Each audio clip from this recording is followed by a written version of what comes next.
Oh, my bad, y'all. I forgot we was live. I had hit the button and went to a whole nother screen and totally forgot we was live, man. My bad.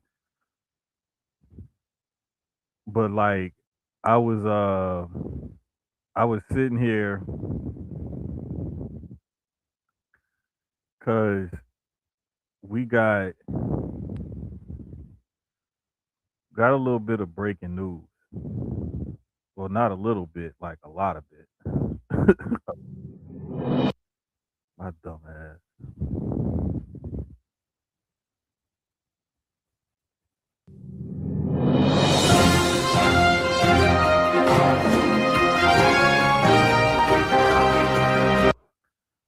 Breaking news as we open up episode 103 of Studio Sports presented by Dubby Energy. Trey Young has been traded by the Atlanta Hawks to the Washington Wizards. Trey Hawk Trey Young has been traded by the Atlanta Hawks to the Washington Wizards. Uh, Pulling up the details right now. For CJ McCollum and Corey Kispert. I'm sure there's gonna be some other pieces that's gonna be involved in that. Um, But yeah, man, Trey Young is no longer a member of the Atlanta Hawks, as has been rumored for quite some time now. Um, when the Hawks didn't extend him this past offseason or last offseason or whatever, the writing was pretty much on the wall. Everyone knew it was time to come to a breaking point, and it got to the point where he and his agents and his team and the Hawks were having some discussions and everything, and they came up with a plan and an exit plan and everything. Um, and there you have it, tricks are for kids. The crazy part about it is that the closest this team has ever gotten to doing anything major was when he went up to New York and downed the Knicks in a playoff series up in New York. So that was pretty dope and everything. But I'm just saying though, like, man, this is crazy. He's only 27 years old. He still has a lot left in the tank. Um, Solid point guard scorer. He had the reputation of Steph Curry light or Timu Steph or what have you for his penchant for deep threes and whatnot. But don't look past his playmaking ability because he's been able to average upwards of you know 7, 8, 9 assists a game. So it's not like we're talking about some one trick pony or anything like that. We're talking about a guy who has you know held substantial, has put up substantial numbers in this league. So it's just interesting to see like him and the Hawks couldn't come to an agreement. The biggest thing that I was seeing was that there was never really a whole lot built around Trey Young. Um, he does average right at 9.8, almost 10 assists a game for his career. I couldn't remember his career. I thought it was like around 8 or 9, but yeah, he's averaging right at 10 assists a game for his career. So just the 3 point percentage is down this year. Effective field goal percentage is down a bit. His PER overall career, his PER is down a couple points, but assists are down about 1 assist a game, down 2 rebounds a game, and down 6 points a game this year. So he's not having the banner year that he's used to having as far as his career numbers are concerned. However, um, with him and the team not being able to come to some sort of agreement, um, on an extension and how they want to move forward, it was best for them to part ways. So that's what we got. And I mean, hey, it is what it is. It's just one of those things where I mean, yeah, he's only played in 10 games this year. You're right, but at the same time, he was their franchise guy since he got there. I mean, they made the draft day trade uh, for between Dallas and Atlanta to get Luca in Dallas and get Trey Young in Atlanta. And now neither guy is with their original team that traded for them on draft night. So these type of things tend to happen. It's a business first and foremost, and so we got to remember that it is a business. But this is something that I talked about weeks ago on the pod. It's something that was coming up that people were. It was kind of like a rumor but I always knew there was something to it when I knew he didn't sign that extension. When Luca got his, and the talk was about Luca getting his, and how the Mavericks screwed him out of the extension with the trade to the Lakers, and blah blah blah. And I didn't see Trey Young get his. That's when I knew, like, oh shit, the same thing may happen to Trey Young. But I thought Atlanta was just gonna wait. I was like, well, maybe they're gonna wait because they've held on to him and they've tried different iterations around him. They're probably just gonna rebuild around him again, or try a different iteration of this team. And turns out they were like, nope, let's go ahead and move on. So here we are.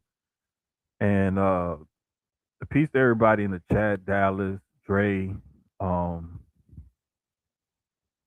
and whoever else this other person is in the chat. Shout out to y'all. But yeah, man. So it's a wild, wild thing. It's a wild thing. Um, Dallas says he wanted to be the big fish in a small pond. He doesn't want to be second or third fiddle on the contender. Nah, I really think that the thing is, it's it's just they never put anything around him. Like, his best teammate, I want to say he just got it, was Jalen Johnson, but Jalen Johnson's been holding it down since Trey Young has been hurt. So he needed to step up in order to, like, say, hey, I can be the guy. And I guess they're going with the youth movement. Jalen Johnson is much younger, taller, more of an NBA build to his body, as Trey Young is a little slight. But I mean, to say Trey Young is so slight, barely 165 pounds, he's been pretty durable throughout his career, I want to say.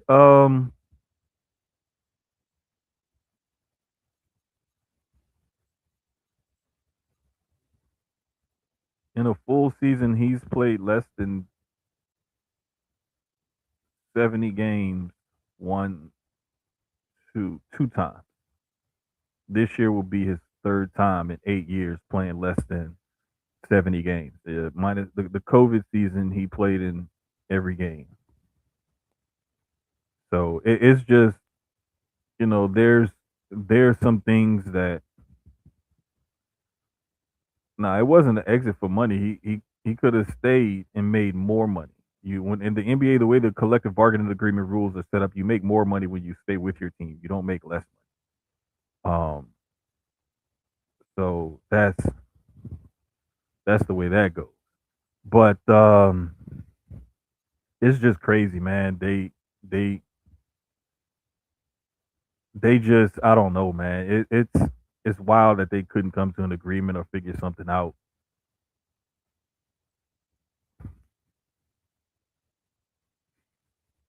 Don't extensions get done in the off season?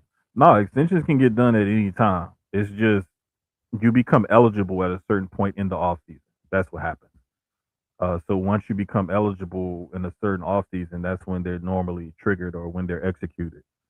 But they can be signed or put in any fucking time. So yeah, man, that's just one of those things that happens. You know, people people don't realize, man, that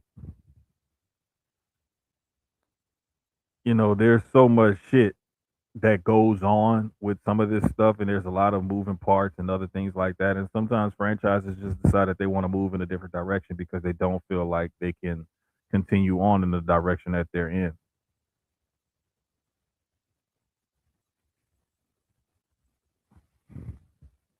But yeah, this is gonna be interesting. He went to a Wizards team, and as of right now,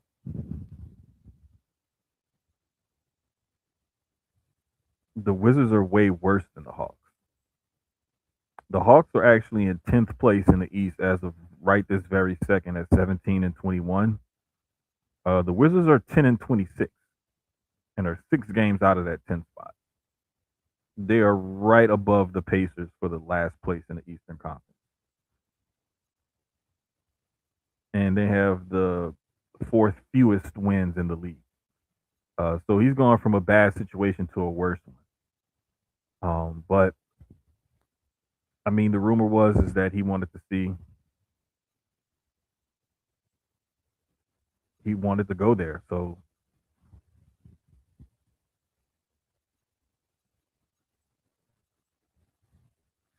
we shall see. I mean, this is just it's really interesting to me. It's really interesting to me. But I mean, to choose to go to the Wizards, like I want to go to a much worse team and situation than what I'm already in.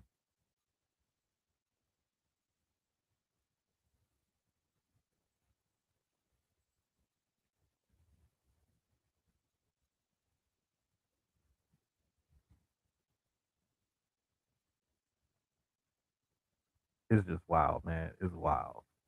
The next shoe to drop will be to see if the New York Knicks decide to make a move um, to see if Giannis gets traded. There's a couple other rumors. I want to say the Kings may have been involved in some trade rumors and stuff like that too.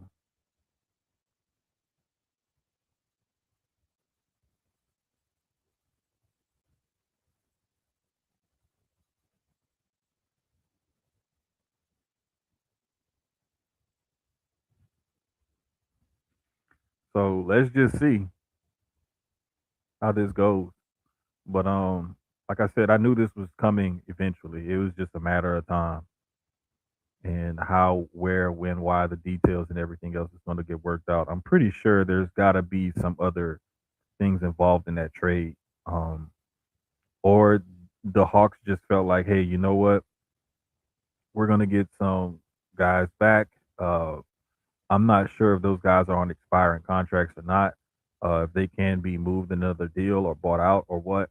But you know, the Hawks and Trey Young have parted ways. He is now a member of the Washington Wizards, and we shall see how all this plays out.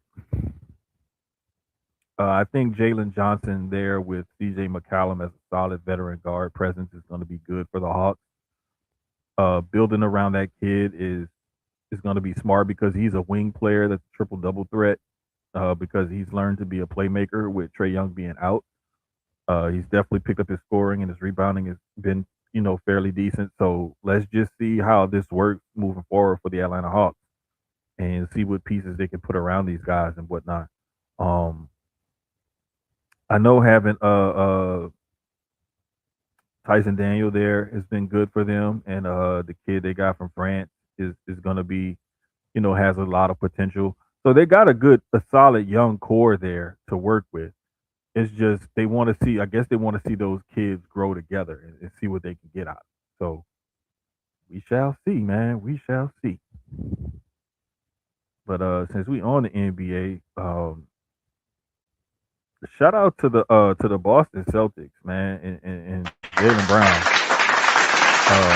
for holding it down at the two spot in the East. They only a half game up on the Knicks as of right now in that two spot at 23-12. But they doing all this without Jason Tatum.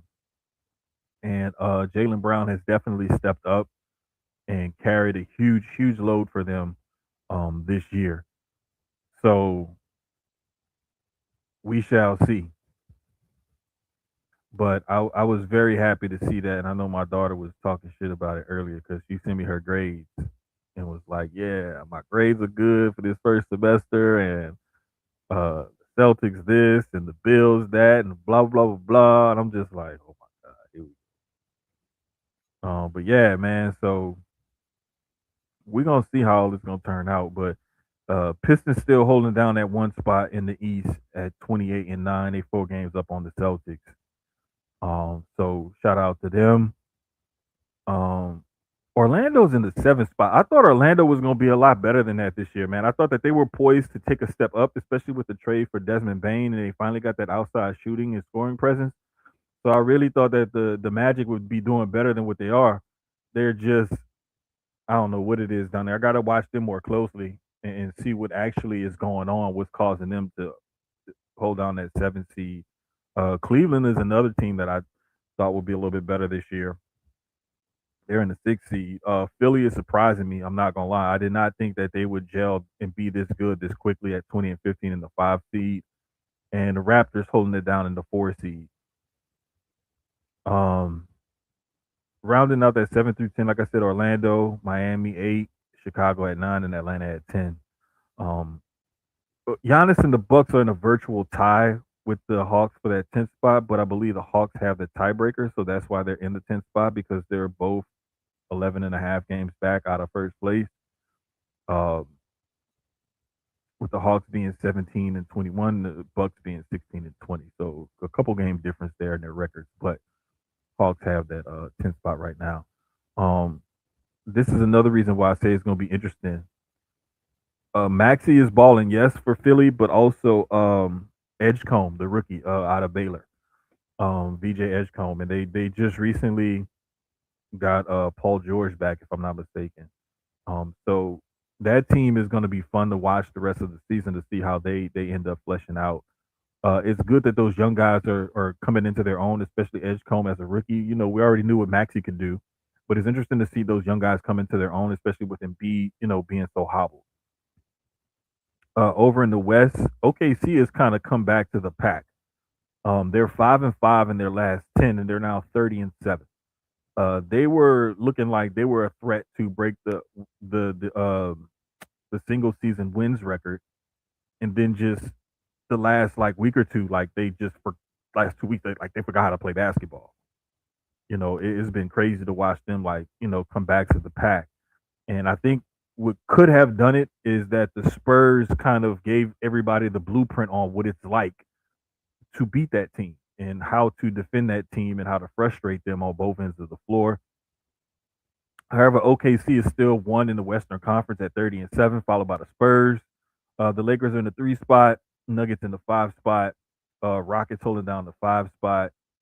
Minnesota has the 6 spot, which those two teams are like in a virtual lock because Rockets are 22-11, they're 6 back, and the T Wolves are 24-13, and they're 6 back. But then you got to think about it though, like between 2 and 6, it's only separated by a game and a half because the Spurs are 4.5 back of the Thunder, but the 6 seeded Timberwolves are only 6 back. So that lets you know just how close the middle of the pack is in that Western Conference. Looking at 7 through 10 in the West, you got the Suns, the Warriors, the Blazers, and then the Grizzlies holding down that 10 spot. Um, the Warriors have been trying to make trades and whatnot. Like the biggest thing I've seen from them is trying to get Anthony Davis from the Mavericks. So seeing that, we're going to see how that's going to play out and what they're going to have to give up because they're going to have to give up somebody like Jimmy Butler or a Draymond Green, which they don't want to give up either guy. They would try to get him without giving up either of those two veterans.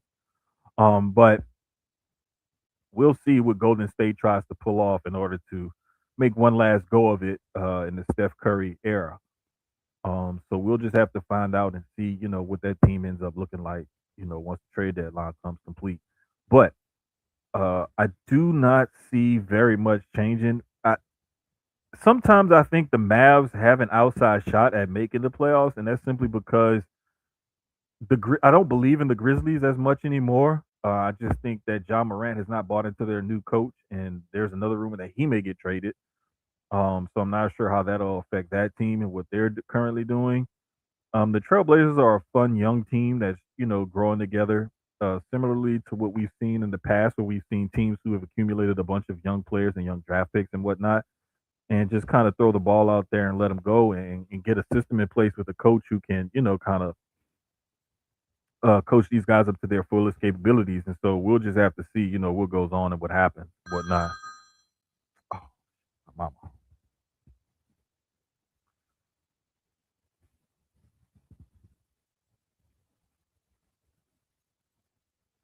Be tough, man. My mama should know by now. Wednesday at 8:30, bruh. Like you should know by now, man. Like, come on. Why I gotta keep? She old though, so I be having a reminder. She be forgetting this shit. Why she gonna text me back? Oh, I forgot. Did I leave a charge? No, I ain't leave no charger there. She called me to ask me, did I leave a charger at her house? Gotta love moms, man. Gotta love moms. She is hilarious. But yeah, man. Oh, but yeah, she's a Golden State fan. So when I was down there, she was talking about Curry and what they gonna do and da da da da da and all this other stuff, and I just be like, whatever, ma.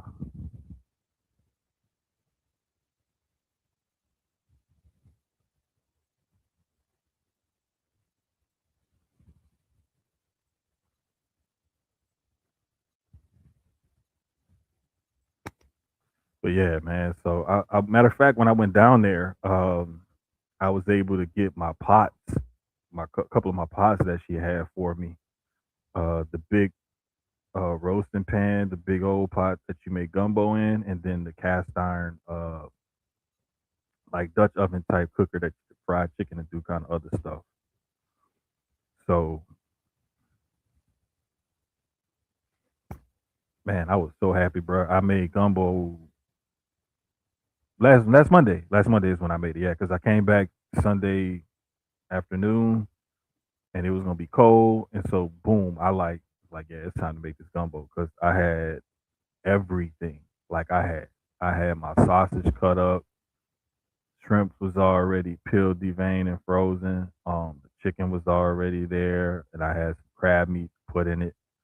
Um, because I like to make mine like how my aunt and my grandmother used to make it. Like no bones, no shells, no nothing. You just fix your gumbo and eat.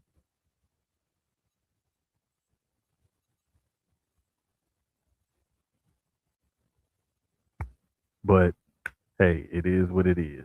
Yeah, man, that gumbo was fire. Kids loved it. I loved it. Um, I froze some of it just to make sure. Like I froze the rest of it to make sure I didn't let it, just sit in the refrigerator and go bad. That way I could have some more. And what I did was I put it in a gallon Ziploc bags and I laid it flat. So that way when I'm ready to defrost it, I could just like sit that Ziploc bag in some water, let that shit like kind of defrost a little bit. Boom, there you go. It stuff defrosts faster if it's flat. If you got a big block or a big bowl or something like that, it's gonna take forever for it to defrost. But if you lay stuff flat and it's thinner, defrost faster. That's surface area. The ice block ain't as solid. Little trick I picked up, just like paying attention to certain shit. Especially because my grandmother used to have like on my mom's side, she used to have this big ass freezer in the laundry room. Like one of them big stand up freezers, like a size of a refrigerator. Bruh. Like we used to have to put all kind of shit in there. Oh yeah, yeah, you did see. Yeah, I did. Forgot I posted that picture of that gumbo, man. Forgot I did. Yeah, I did post that picture. Man, that shit was so good. Oh my god, it was great. It was great. I'm waiting for it to get cold again so I could defrost one of them gallon bags of gumbo that I got in the freezer.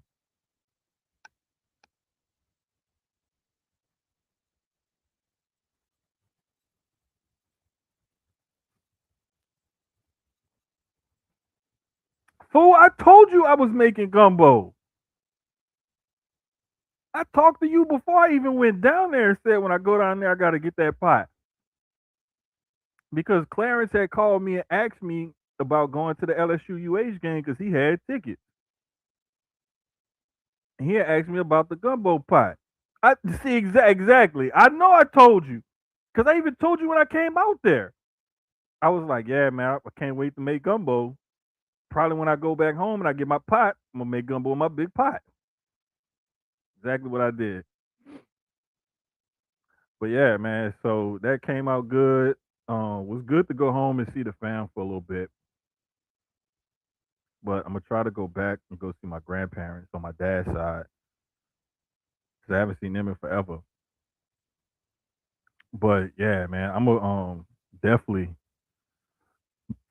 excuse me. Plus, I got some furniture, chairs, and some sofas that I gotta get from her house. She ready to put her house back together. She said so.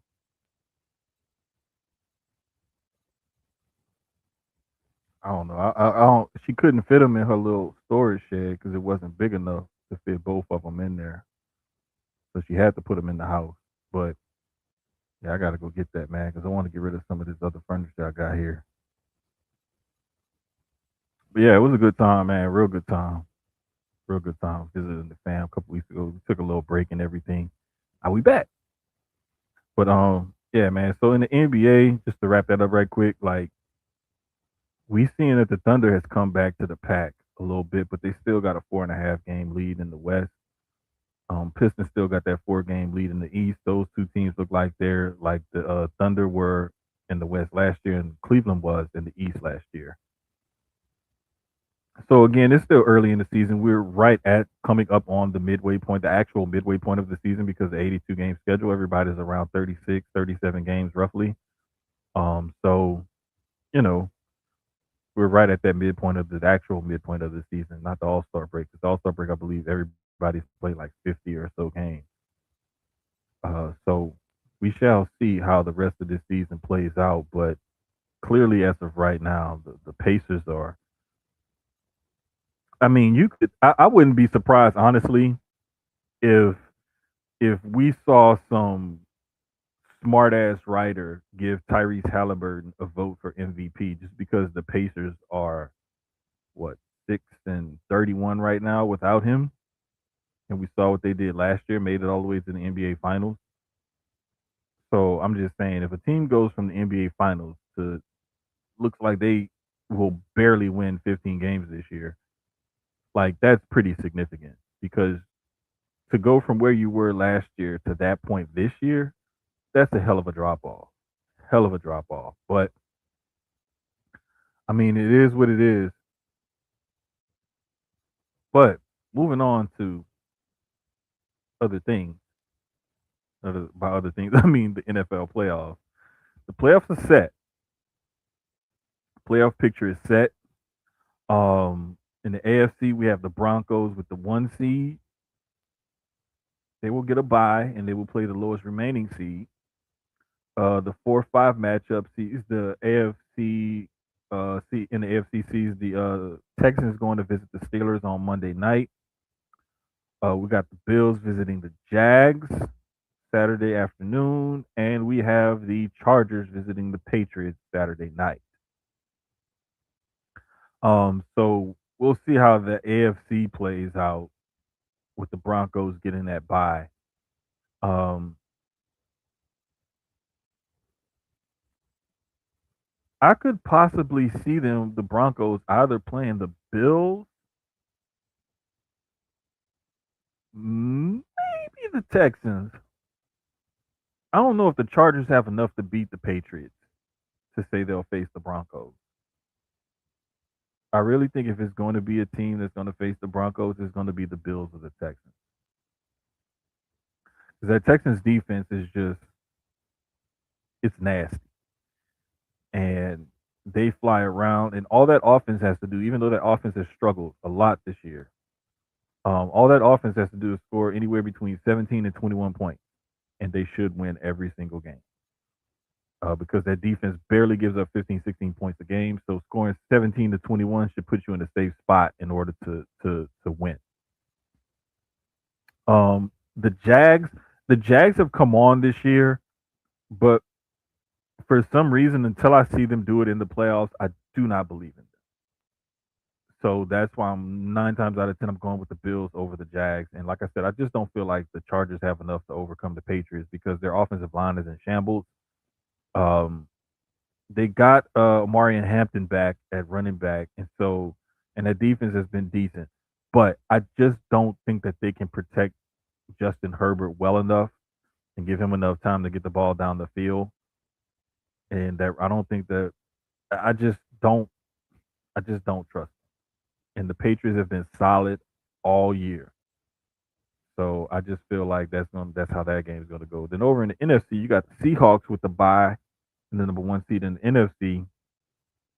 You got the Rams visiting the Panthers, which the Rams are a 10.5 point favorite visiting the Panthers, which is crazy. Um, It's understandable because the Panthers basically backdoored their way in with that 8-9 record, winning the NFC South because they needed the Falcons to beat the Saints, which neither of those teams qualify for the playoffs. But that's what they needed in order to win the division. So I could see why the Rams are a heavy favorite over the Panthers. The 49ers visit the Eagles, which should be a really good matchup. Um, the Eagles have been up and down this year, and the 49ers have dealt with a ton of injuries. So that game should be really interesting Saturday afternoon. And then we have the Bears and the Packers, which, as much of a rivalry as those two teams have, it's amazing that this is only the third time that they've met in the playoffs. So that should be interesting as well. Jordan Love is healthy. He is back. He is good to go. So we shall see how that is going to go in that game, which a division rivalry like that, and the Packers are favored by a point and a half in that game. So we're going to see who's going to do what in that game and how who's going to come out on top. Um, wouldn't be surprised if the Packers won that game, but I also wouldn't be surprised if the Bears were able to beat the Packers. That was kind of a coin flip for me, but I'm gonna go with the Packers because they have more experience. I think I'm gonna go with the Packers in that one.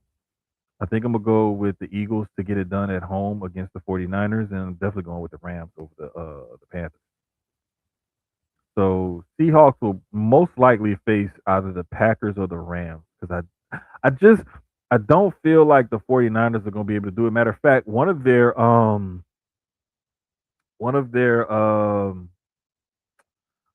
one of their linebackers just got hurt and he's out for the season now. And he was one of the guys that stepped up after Fred Warner got hurt. So it's like shit. They really have like they're dealing with a ton of injuries again. And I just don't feel like they're gonna have enough to overcome the Eagles because I feel like the Eagles at home in the playoff game in Philly. I just think that that's gonna be a walkthrough for them on Saturday. I'm sorry, yeah, they're playing Saturday, and then is Rams Panthers Saturday, and Packers Bears is on Saturday. We got Eagles 49ers, Jags Bills, and Patriots Chargers on Sunday, and then the Steelers and the Texans on Monday. So yeah, that's gonna be looking great. I can't wait for it. Um, we really gonna see some good football this weekend. Um, if if I was to have to pick a Super Bowl,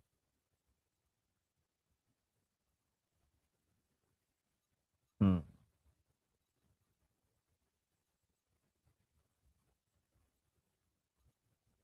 I'm gonna have to say the Rams out of the NFC. I'm gonna say Bills Rams. Bills Rams. It's either gonna be the Rams or the Seahawks, one of the two. Because I just feel like in the NFC, those two teams have been pretty consistent all year on both sides of the ball. And if they stay healthy, I could see either one of those two teams coming out of the NFC. Over in the AFC,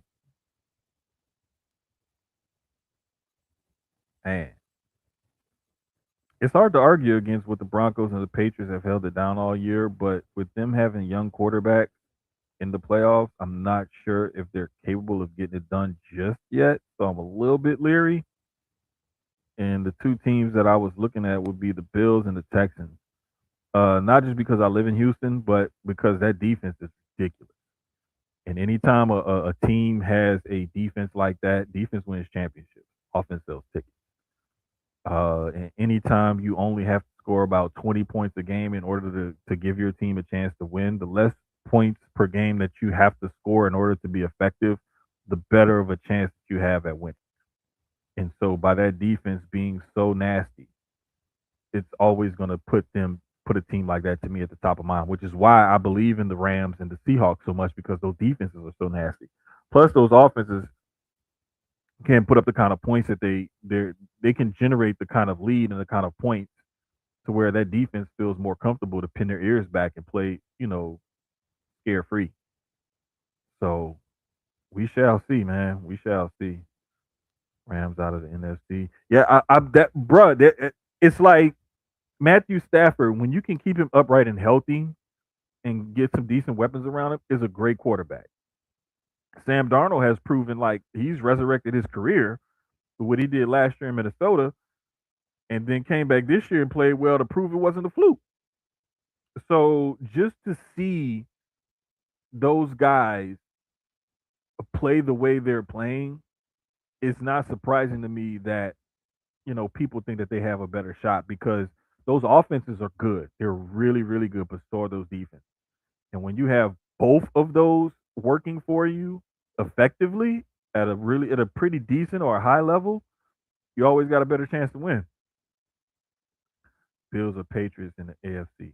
Yeah, I tend to kind of agree with you. The only reason why I said Texans is because I just feel like it's just something about a second year quarterback in a Drake May or Bo Nix that mm, I'm just not sold on just yet. Prove me wrong. Prove me wrong. But yeah, we'll see. Puka Nakua is a four. Yeah, bro. Anytime you get a quarterback, and he has a guy that, or really, I'll put it like this: anytime you have a play caller like a Sean McVay, and he has a guy like a Puka Nakua who can do different things and he can move them around and put them in different places. That's what those guys look for. That's what they cherish. That's what they love. That's what they fall in love with. That's what they care about. That's what gets them going. Is because you can put a guy like that in different positions and he can do everything pretty well effectively. And the thing that I love the most is how they move him around, especially have him in motion before plays to kind of get the defense kind of going a little bit. And they'll set him in motion from one side to the other. They'll snap the ball with him in motion. They'll put him, and when they send him in motion, they don't always just send him to a traditional wide receiver spot. Like I've even seen him line up kind of like an H back, like right up on the tackle or the tight end, almost going in motion. They used him as a decoy. They used him as a blocker. They used him to kind of get him to rub coverages to get him open. So just the way that he's able to run routes and things that he's able to do and do them effectively, what they call for him to do, and the way Stafford's able to get him the ball, it just makes that connection that much more powerful. Adding Devontae Adams gave him another guy that he knows like his catch radius is 10 feet wide or whatever, and I know that he can get the ball. Like I know if I throw it up to him, I know he's gonna go get it. Um, just having those guys and then having the running backs that they have and that line has held up this year. Like it's really been fun to see what that offense can do once they have certain pieces in place and Matthew Stafford is healthy. Who does Puka remind you of from the past? Mm, let me see.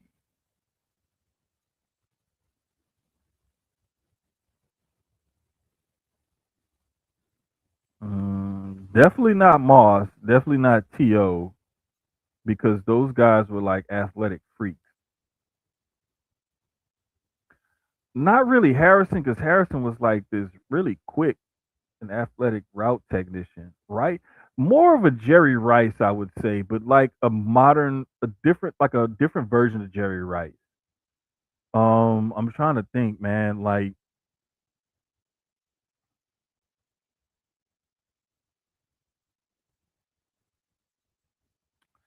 kind of like how Rod Smith was in the Broncos offense with John Elway. How they would, use him in different places and stuff like that. No, Pookie is a great route runner. I'm just saying, like he has like a much stronger build than some of those route runners like Marvin Harrison. They're slight guys. Puka's a bigger dude, but he's not like the type of athlete like Tio or Moss was, like to be able to run that fast or anything.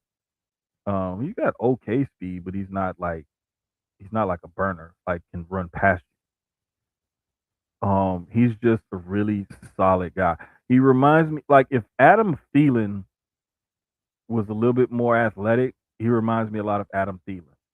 Like a solid route runner, great hands, good blocker. You know, you can move him around. He can play in different places. Very reliable. but he's not gonna jump off the page like as far as like his speed and quickness is concerned. He's somebody more like that. Um, but yeah, he's great receiver nonetheless. Like I just I love his game and I love the way that he's able to get so much done and so much accomplished and he's not pigeonholed into just one position. Like you can't just play him at the X or you don't just play him at the Y or the Z. You play him all over. And when you have a guy like that who's capable of doing so much more, then you just naturally you can. There's so many different things that you can do, and so many different plays that you can call, and whatnot. It's one of those things, man, where when you get a guy like that with a play caller like McVay and a quarterback like Matthew Stafford, you can make magic happen.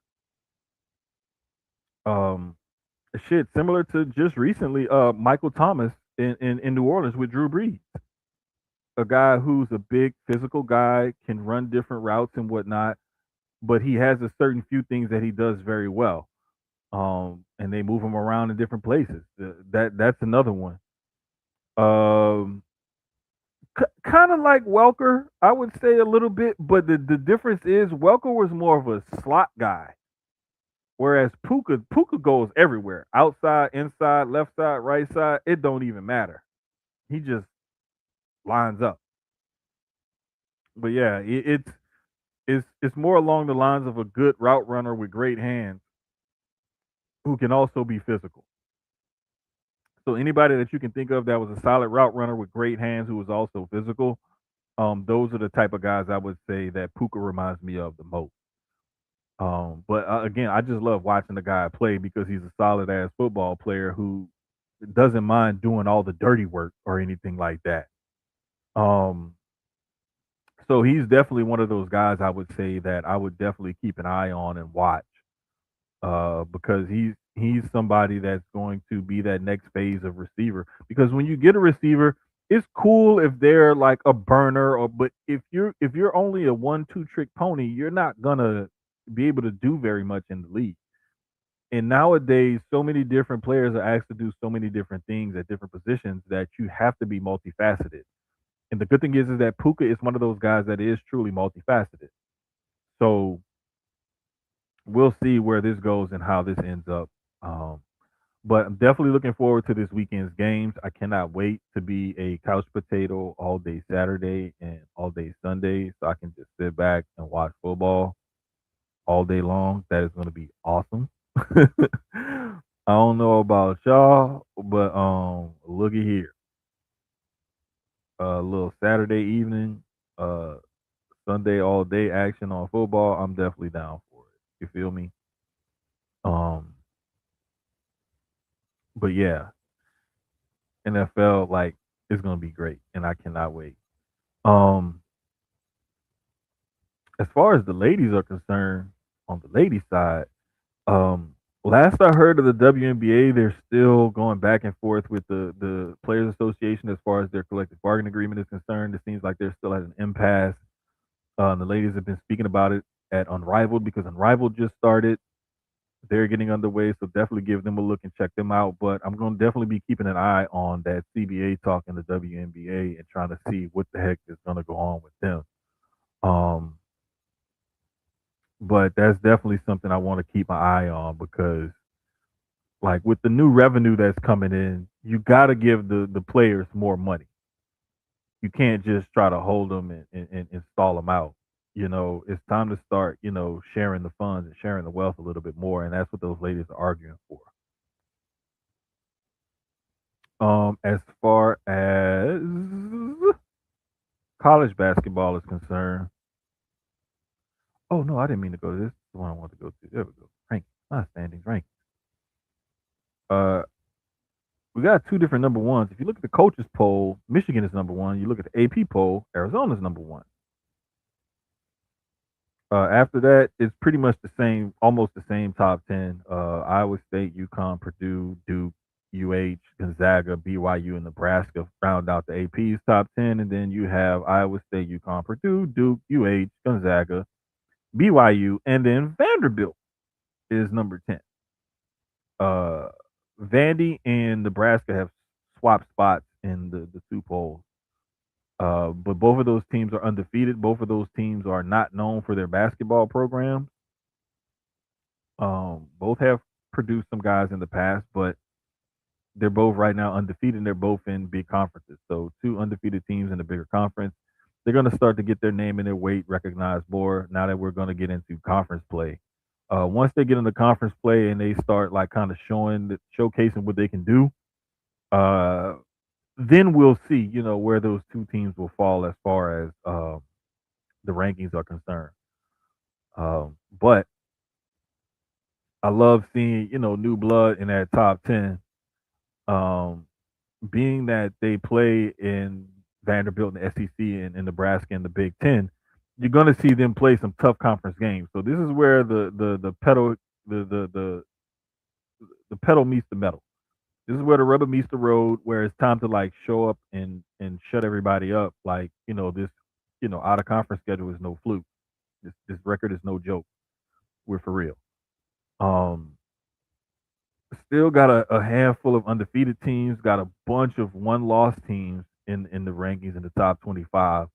Um, and like I said, this is the part of the season where it gets down to the nitty gritty because now you're playing teams that know you very well. The coaching staffs know each other very well. So now it's time to like show up or shut up. Basically, it's shit to get off the pot. It's that time of the year in college basketball. Over on the women's side of things, pull up the rankings quick. Uh, we got pretty much the same top few teams that we've had over the last couple weeks. With UConn, Texas, South Carolina, and UCLA holding down 1 through 4. That has not changed. Over on the AP side, we got OU at 5, Kentucky at 6, Vandy at 7, Maryland at 8, Michigan at 9, and Louisville rounding up the top 10. On the coaches side, we got OU at 5, Vandy at 6, Kentucky at 7, Maryland at 8, Michigan at 9, and TCU at 10. Same thing on the ladies side. I'll say it on the men's side. You got a bunch of undefeated. You got some one loss teams in there. You got a couple two loss teams in there. But again, we getting into conference play. This is where the rubber meets the road. You know what I'm saying? Um, LSU. Oh gosh, I can't remember who LSU lost to, but they dropped 7 spots. They was top 5, but they dropped. I can't remember who what team they lost to, but they're the biggest slider on the women's side. Them and TCU. TCU dropped 5 spots. Over on the men's side, I forgot to see who were the biggest sliders. Biggest risers were Kentucky and Vandy. They're both up 5 spots into the top 10 now. Both of those teams into the top 10. OU is up 4 spots on the coach's side. OU is up 3 spots on the coach's side, and Vandy and Kentucky are definitely up 5 spots. No, I'm sorry, Michigan State. Michigan State is up 9 spots. They went from barely making it to the top 25 to at 15. So they were the biggest gainer this past week. Over on the men's side, and let's take a look at this. Biggest fall was Kansas, dropped 5 spots on the AP side, 4 spots on the coaches side. No, I'm sorry, Louisville and North Carolina dropped 5 spots on the coaches side, and North Carolina dropped 5 spots on the also dropped 5 spot on the AP side. Biggest riser looks like Illinois up 4 spots to number 16 on the AP side, and it looks like they're also tied with Arkansas and Alabama, rising up 3 spots on the coach's side. So a little bit of moving and shaking there. Not a whole lot, but like I said, once it gets to conference play, that's when we start to see college basketball really kick into high gear. Same thing like the NBA, Christmas Day and afterwards. That's when you see the NBA really kicking gear. To me, when you get to that holiday schedule and stuff like that, that's in the conference schedule. That's when you get to like, all right, we get to separate the ones that are really good and the ones who are really fake. Uh, Blue bloods better turn that blood green. Man, look, they ain't gonna have no problem. It's when you get those smaller schools that got a bunch of juniors and seniors on their teams going against one of those Power Five schools that's got like, you know what I'm saying, fucking a bunch of one and dones and whatnot, and those group of juniors and seniors been playing together all those years, and they got certain things in place, man. That's when you see, you know what I'm saying, those teams tend to really separate themselves, and it's all because of the chemistry and just basketball IQ. That's what separates everything.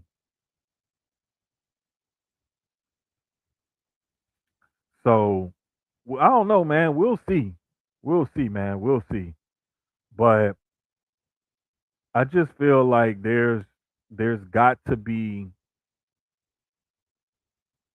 some separation at some point, but nobody's really separating themselves just yet. Um, the closest I've seen the separation, to be perfectly honest with you, it normally happens on the women's side of things. Because we always tend to see one or two, maybe three or four teams that look totally dominant for the year, and that's like, okay, these three or four teams are probably going to win a national championship on the women's side. On the men's side, it's becoming more difficult and more muddled. Not just because of one and done it in NIL, like it's always kind of been like that.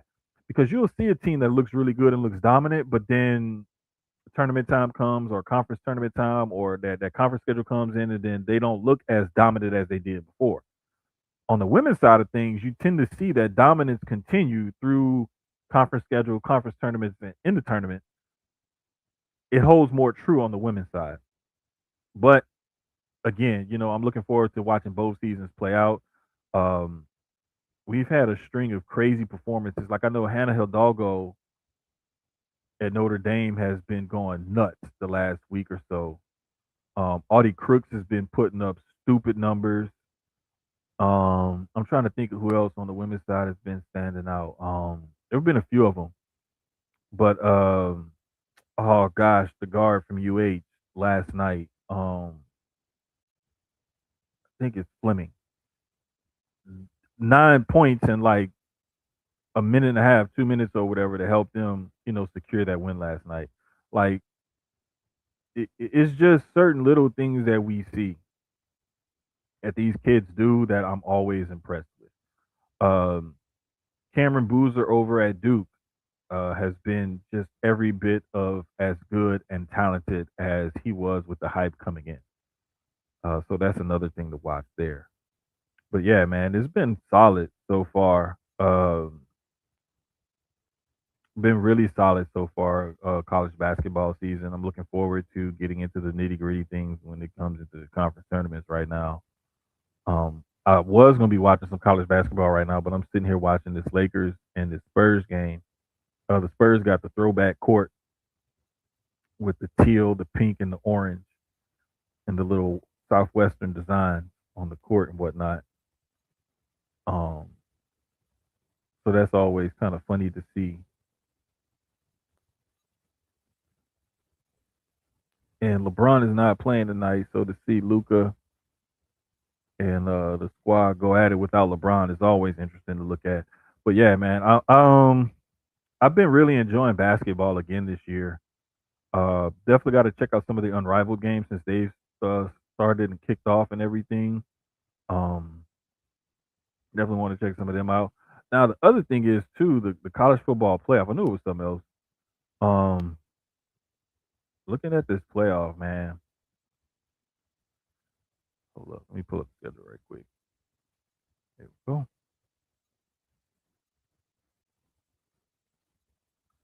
Okay, so in these, let's see.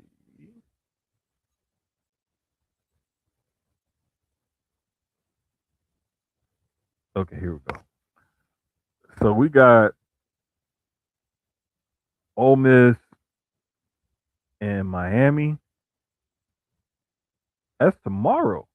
Oh snap! I didn't realize those games was tomorrow and Friday. I totally forgot about that. That's gonna be at the Fiesta Bowl tomorrow at 6:30, and then Oregon, Indiana is gonna be Friday at 6:30 at the Peach Bowl in Atlanta. Mm. Now Miami is the favorite in the other game by 3.5, and Indiana is the favorite in the other game by 3.5. So, hmm, yeah, I could see Miami winning that Ole Miss game, and then I could definitely see Indiana beating Oregon in the battle of the two guys that they feel like are the top two quarterbacks that potentially be in this draft, even though Mendoza has not declared or Dante Moore has not declared as of yet. So that's going to be interesting to see. But I still feel like Indiana, the way that defense plays and the way Mendoza can command that offense, even to come back if they're down, and just stare in the ice water in the veins, and those guys just execute down the stretch, especially like what they did at Penn State, and I believe, oh gosh, I can't remember the other one, man. They had two of those wins. The Penn State one was the one that come to mind first because that was the last one. They had that one touchdown in the back of the end zone. But then they had another game like that they came back and won like in the last final seconds or last plays or whatever the hell it was. A few little things or whatever. But man, it's gonna be so dope to see though. Like I can't wait. Um, but I definitely think it's gonna end up being probably Miami and Indiana playing in the championship game on the 19th. Best thing about the Hurricanes, Michael Irvin. Hell yeah, bro. Hell yeah. Hey, look who came into work. Jesus Christ, why is it so black? I'm black, but I ain't that black. God damn. I don't know though. We can't even see you. Jesus. I mean, I'm not that dark, but shit. Jesus. I ain't even got another light to turn on. I think it's because of the break. I'm in the room tonight. Fuck Oh, it. okay. Y'all can see me a little. Like I'm That's probably shadow. what it is. I think it Nah, is. but I was just Bro. talking about the CFP. I totally forgot the game was tomorrow and Friday. Yeah, because of the NFL playoffs first Bruh, wild card weekend. totally forgot the games was tomorrow and Friday until Yeah. I was going through everything I did, cover everything. I was like, oh, I forgot CFP. And I looked it up. I was like, oh shit. It's tomorrow and Friday. That was like the last thing I had to hit on. I was like, oh shit, I didn't even realize it was tomorrow. All right, But Drake. yeah, man. Relax with that midnight black. I definitely see Miami beating Ole Miss. I just feel like Ole Miss is, that Cinderella slipper is going to fall off eventually. And what they're doing, continuing to play the way that they've been playing without Lane Kiffin is great. But Mm-hmm. with them missing certain position coaches this week and stuff like that, and that staff shrinking again this week to prepare for this game, I just don't feel like they're gonna have quite enough. And I think with all the stuff hanging over Trinidad Chambliss's head with the NCAA and everything, I think that has to be some sort of distraction for them this week. Yeah, and I mean, it's wrong. It reminds me of Ohio State last year. How Mm-hmm. at the end of the season, that Michigan game turned it around for them. Miami's kind of had that same thing where they Mm-hmm. got it together and they're rolling at the right point in time. Nobody had them beating. Who was it first? Texas A&M, the first game. Mm-hmm. Nobody. I love Miami. That's my team. Then nobody had them beating Ohio State for sure. Nobody had Mm-hmm. them beating Ohio State. So, like at this point, you've beat two of the toughest teams. I don't think there's anybody else in your way. Like I look at who's left. I don't think Indiana's scary. Um, I think that Miami defense is amazing. This Mm-hmm. is one of those years where the defense is really holding the team down, and the offense is doing enough to score. And I think And that's going to continue. Because when you the look thing at is, who's left outside of Oregon, Oregon has a very high-powered offense. mm-hmm. Um, they're probably the scariest as far as the offenses go, and their defense also. So I like Dante Honest, Moore. I would say Ole Miss's offense is scarier. Well, Mm, because the reason why I say that yeah. is because Keywan Lacey at running back Hey, is a brother. monster, and I Chambliss is coming to his own this year. two of the best things they did was Chambliss and Lacey. Mm-hmm. Lacey leaving Yep. Missouri and going there. You know, I'm familiar with Lacey, and it's funny because me and Quan talk about this all the time. I'm so familiar with certain players because of us playing NCAA game. I was just about to say. And that's what it was when we played that 3-star league, and I had Missouri. So I hmm was very much familiar with Lacey. I was familiar hmm with M. Bain that the Jets drafted. Um what's the old boy that Chicago got, the wide receiver? Luther Burton. Luther Burton, same thing. Yeah, Like I yeah. got super familiar with them from hmm playing the game, and I'm like, nah, Lacey is one of them ones. And my going to Ole Miss was perfect for him because he hmm stayed in the SEC, but he just leveled up as far as the competition in the school he was at. And he was going to show the same thing on a bigger stage. And that's exactly what he's been doing. I Yep. think he's a premier back that whoever drafts him when he does go in, they're getting a dog, a real dog. The only thing I'm worried about though is like some of these backs in college, like if you can't do certain things that they need you to do as far as like pass protection and running routes and different shit like that in the league Genty. level, you're gonna hurt. Well, Genty, to be honest with you, I think it just took like he had to get his footing, and he went to the it, Raiders. I mean, it's the Raiders. It's the team that he went to, and a lot of the times it has a lot to do with the team that you go to. Like perfect example, I'll never forget when Sean Payton had Alvin Kamara, mm, and he raved about Alvin Kamara after that workout at Tennessee.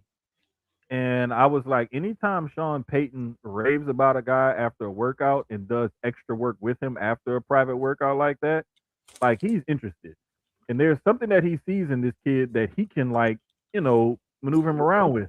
It's just like with I love Kamara. I was just talking about it earlier with Sean McVay and Puka Nakua.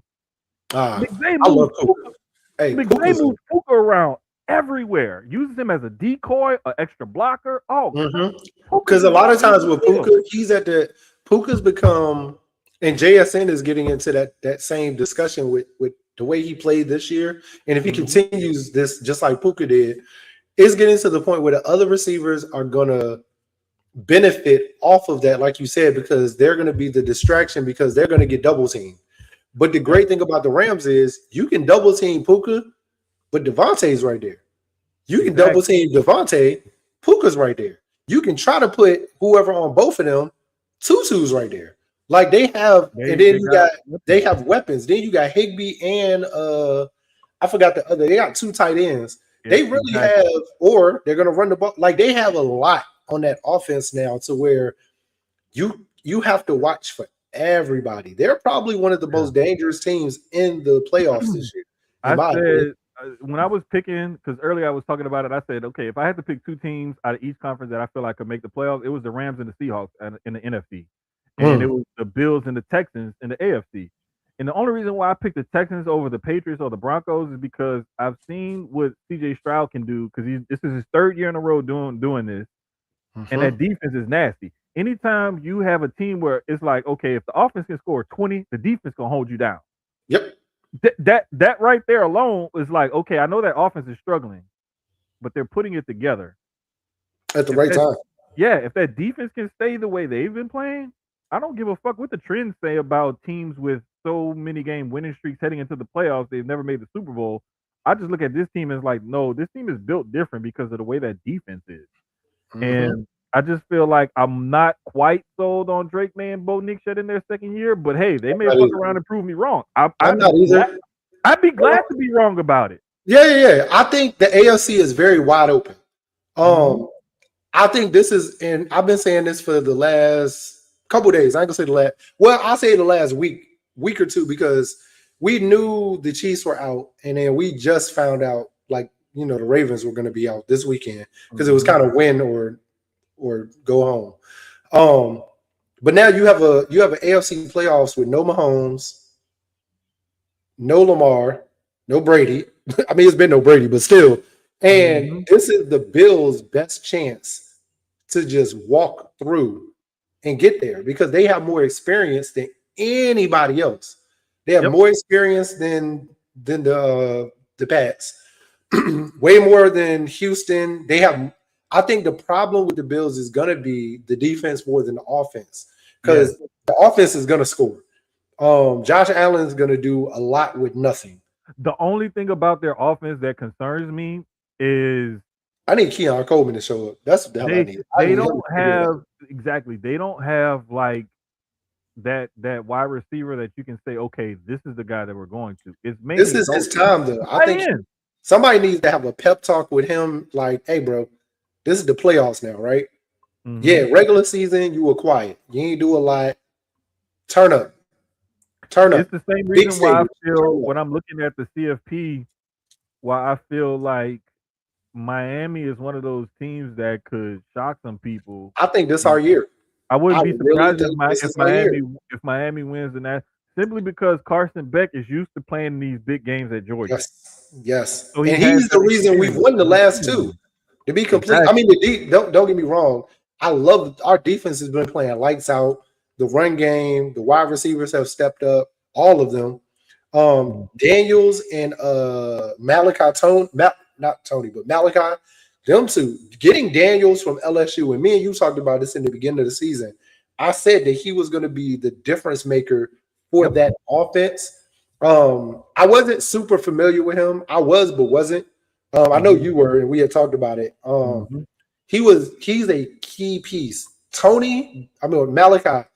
I keep wanting to say Malachi Tony. I think that is his name. But Yeah, that's his name. That's that little freshman, yeah, bro. He yeah, is, he's a bro. bro. He reminds me so much of Jeremiah Smith of Ryan Williams. Like he just has it. And I hope Miami doesn't lose him to NIL or a bigger school or something like that. I'm really hoping that he wants to stay there and build, with that program.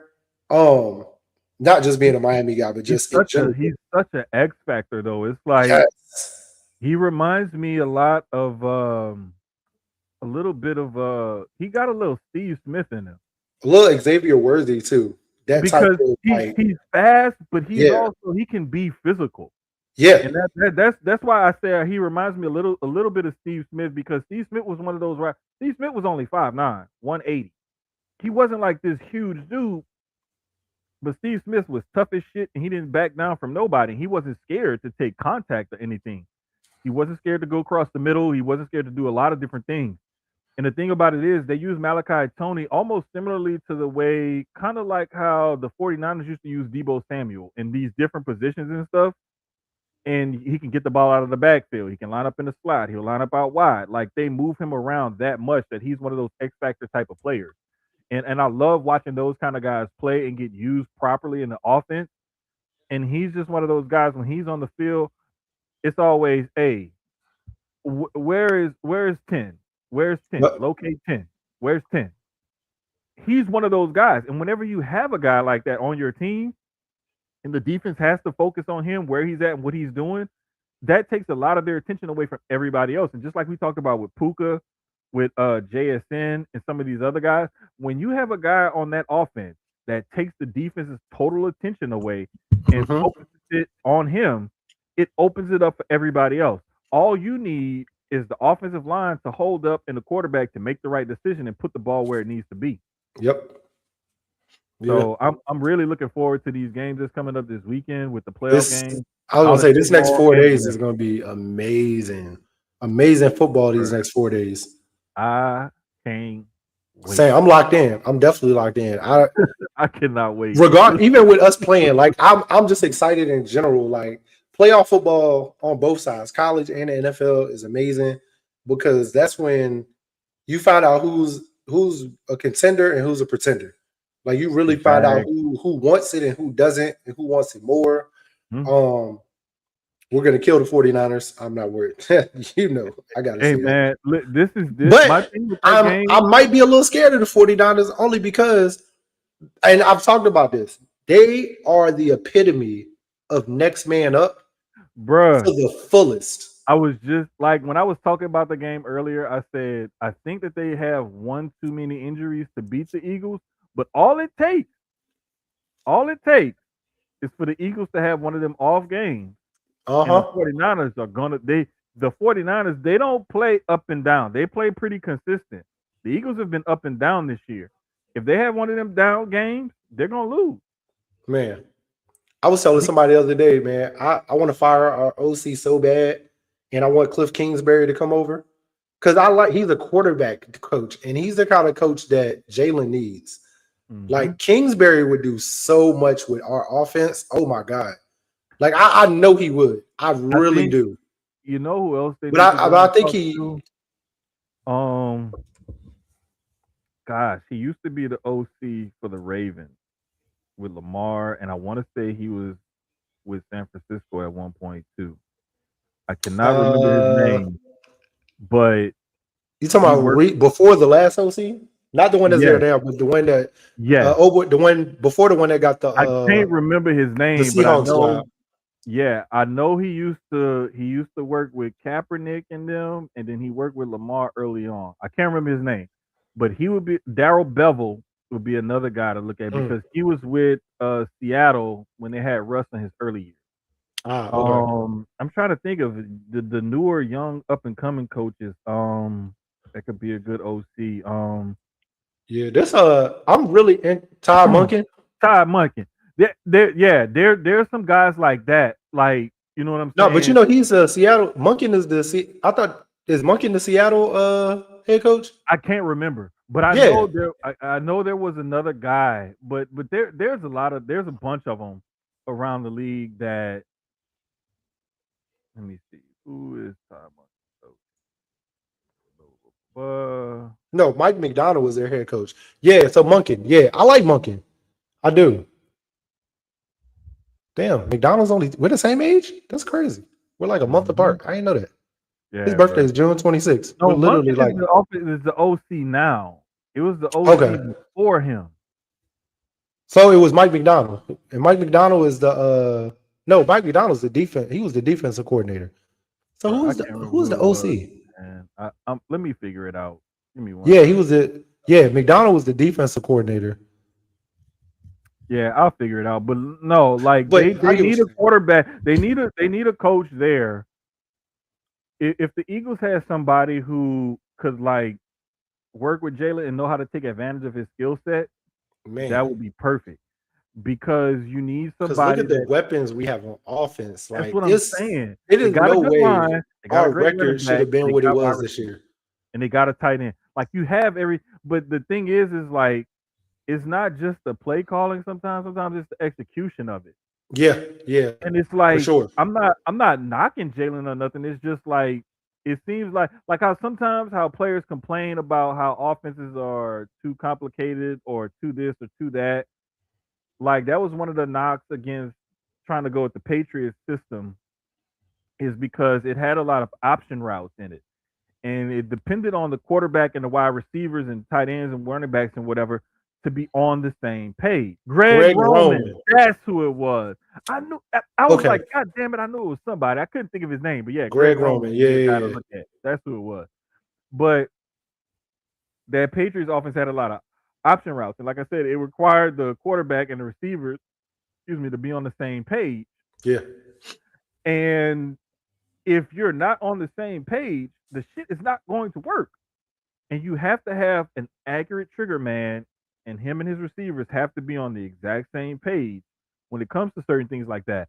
Or another thing is what I've heard about that makes offenses a lot more complicated is when you have when the language is complicated itself for the play call or stuff. There's just a bunch of little stuff like that that all goes into it. Bottom line, what the Eagles need is somebody that knows, hey, I have an athletic quarterback who can be pretty accurate, but these are his strengths, these are his weaknesses, these are the weapons that we have. Let's take advantage of it. And one thing that I love about play callers like Kyle Shanahan, Andy Reid, Sean McVay, Sean Payton, is that they look at what they have and they're like, okay, how can I cook with what I got? Mm-hmm. How can I cook with what I got? And they'll figure out something. And it's just one of them things where you just have to figure it out. On the defensive side of things, when I look at a guy like a Steve Spagnuolo or Aaron Glenn or, guys like that, or D'Amico Ryan, like I know they have certain styles of their defense that they like to have.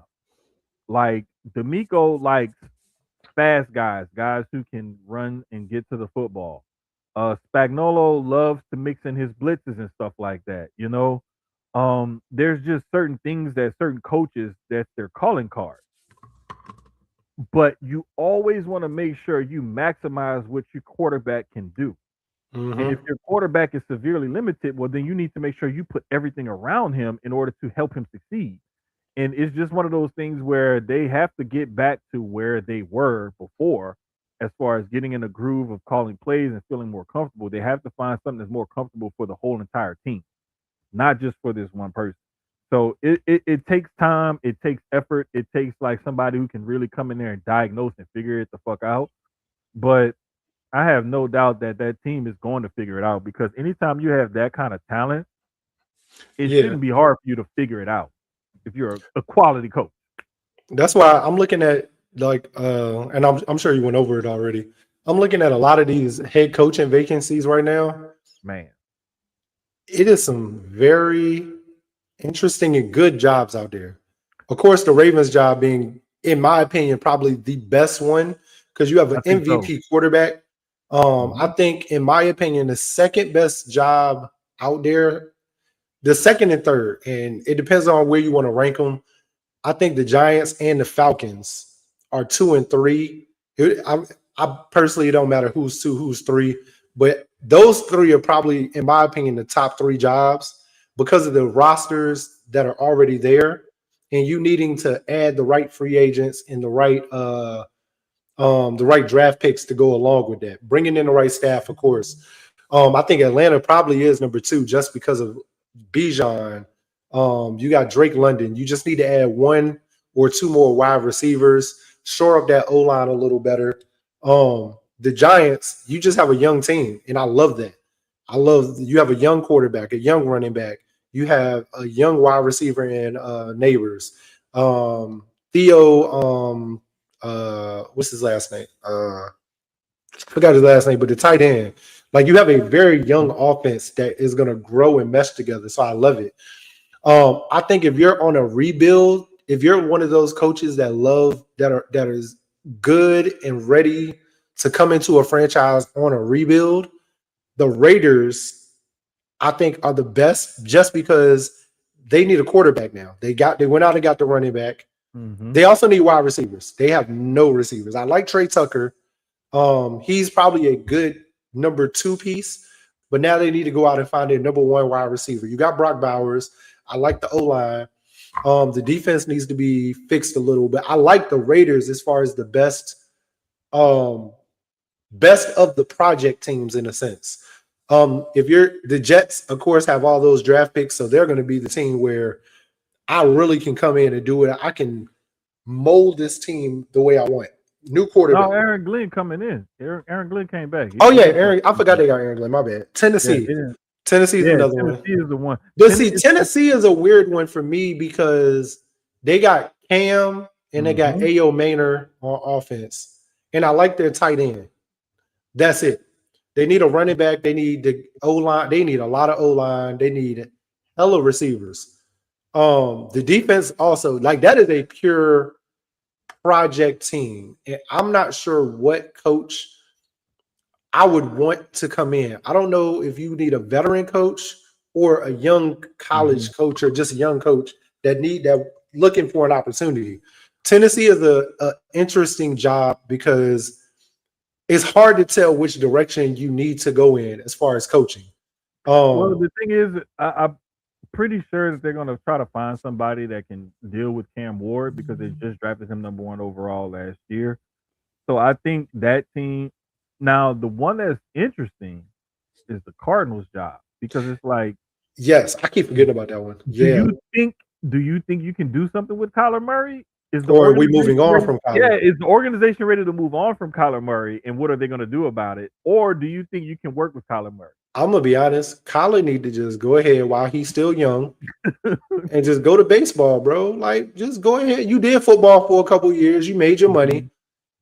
Now go make that big money over there. You're still at an age where you can be a pitcher because you haven't thrown your arm out from football. I want to say he He could be was. a closer or a I reliever want to say and he was still like a. make big money. Yeah, but I think he was like an outfielder. Was he? I Maybe thought he he was was a. an outfielder. Hold on, let No, me he look. was like an outfielder or an infielder. I can't remember. He played defense. He wasn't a pitcher. I can't remember what position he played, but he wasn't a pitcher. But the thing is, though, Kyler's gonna stay because football was always his first love. He was He just was an really good. outfielder because he was He was just drafted ninth drafted overall by by the the A's. A's. Yeah, it's to me, it's like he still got, I think, a couple years left on that extension that he signed, if I'm not mistaken. So it's like he's got time left on that extension.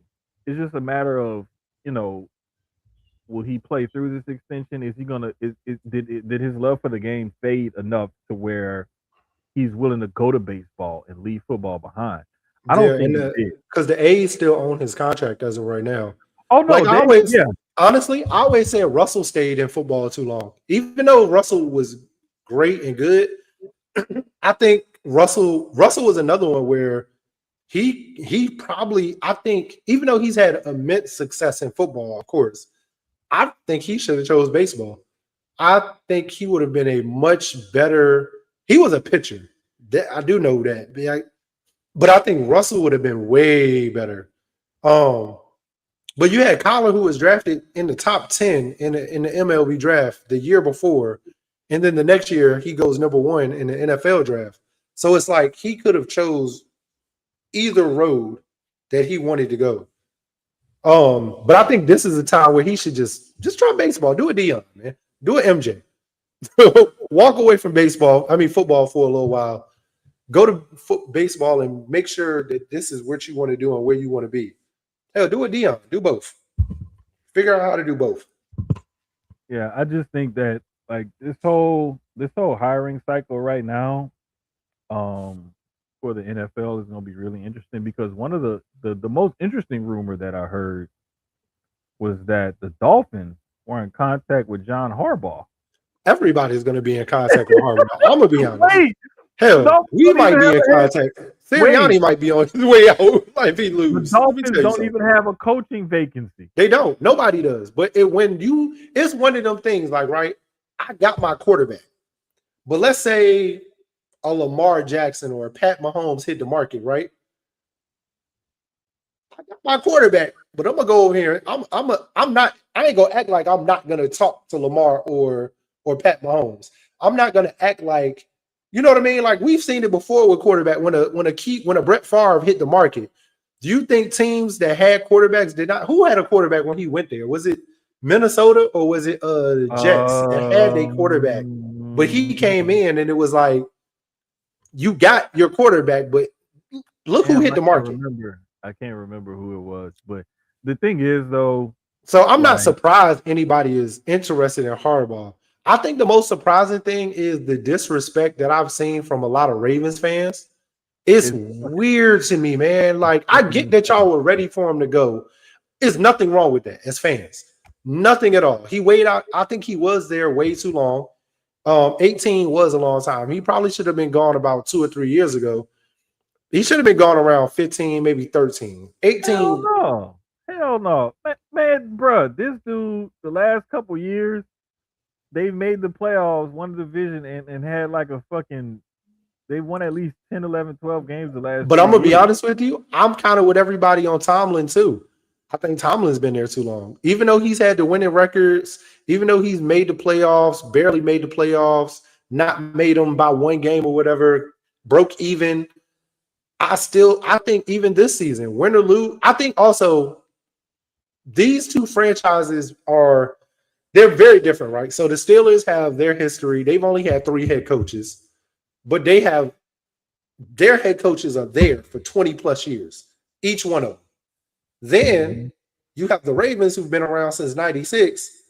Two of their head coaches had what? The first head coach had 2 years.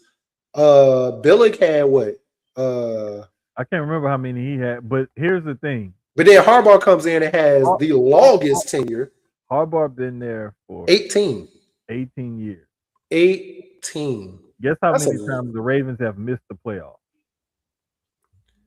Six. I get that. I get that. But but it gets to the point where when you look at that roster, right? And a lot of people wanted to blame Lamar for the longest time. And we look at the last 2 seasons, and it was not on Lamar. I look at the playoffs last year. That last play was not on Lamar. He put the ball where it needed to be. Somebody else didn't catch the ball. I look at this season. I look at the fumbles. Yeah, he was injured, and the team stayed afloat while he was gone. He came back and he balled out.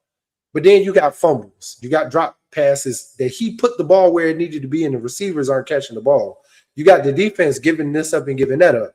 You got the coaches not, what I mean? It's a lot of stuff where it was not Lamar's fault at all. You have to start looking, and it sucks, but you do have to start looking at the top.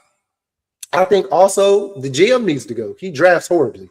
He does. I be in the Raven spaces with Quan and them, so I hear what the fans are saying, but then I start watching what they're saying, and I'm like, okay, I see that. And I think it just was time for Harbaugh. The problem now is, and DJ said this, I don't know if you really be looking at the rundown chat, but DJ was right. Ooh, I said that out loud. Jesus Christ. But who's next? That's the question. You get rid of Harbaugh. Who do you go get? Because you just can't go get anybody after Lamar. I mean, after Harbaugh.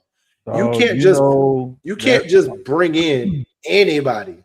That's always my question when people say, who's next? We need to get rid of this person.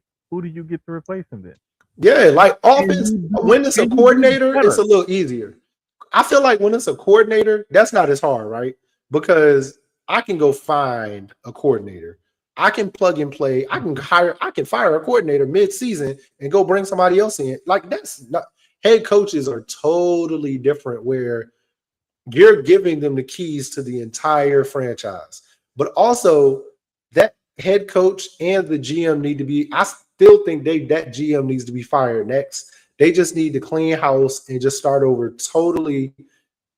It's so crazy to say you need to start over with the Ravens because you're talking about a team that has a Hall of Fame. I'll say at this point, Lamar's a Hall of Fame quarterback. You definitely have a Hall of Fame running back in the backfield with Henry, who still has another 2 years maybe on him. Even at his age, he's a freak athlete, so he still has about 2 years. I don't think his production did go down just a bit this year. He got to work on his hands as far as holding on to that ball.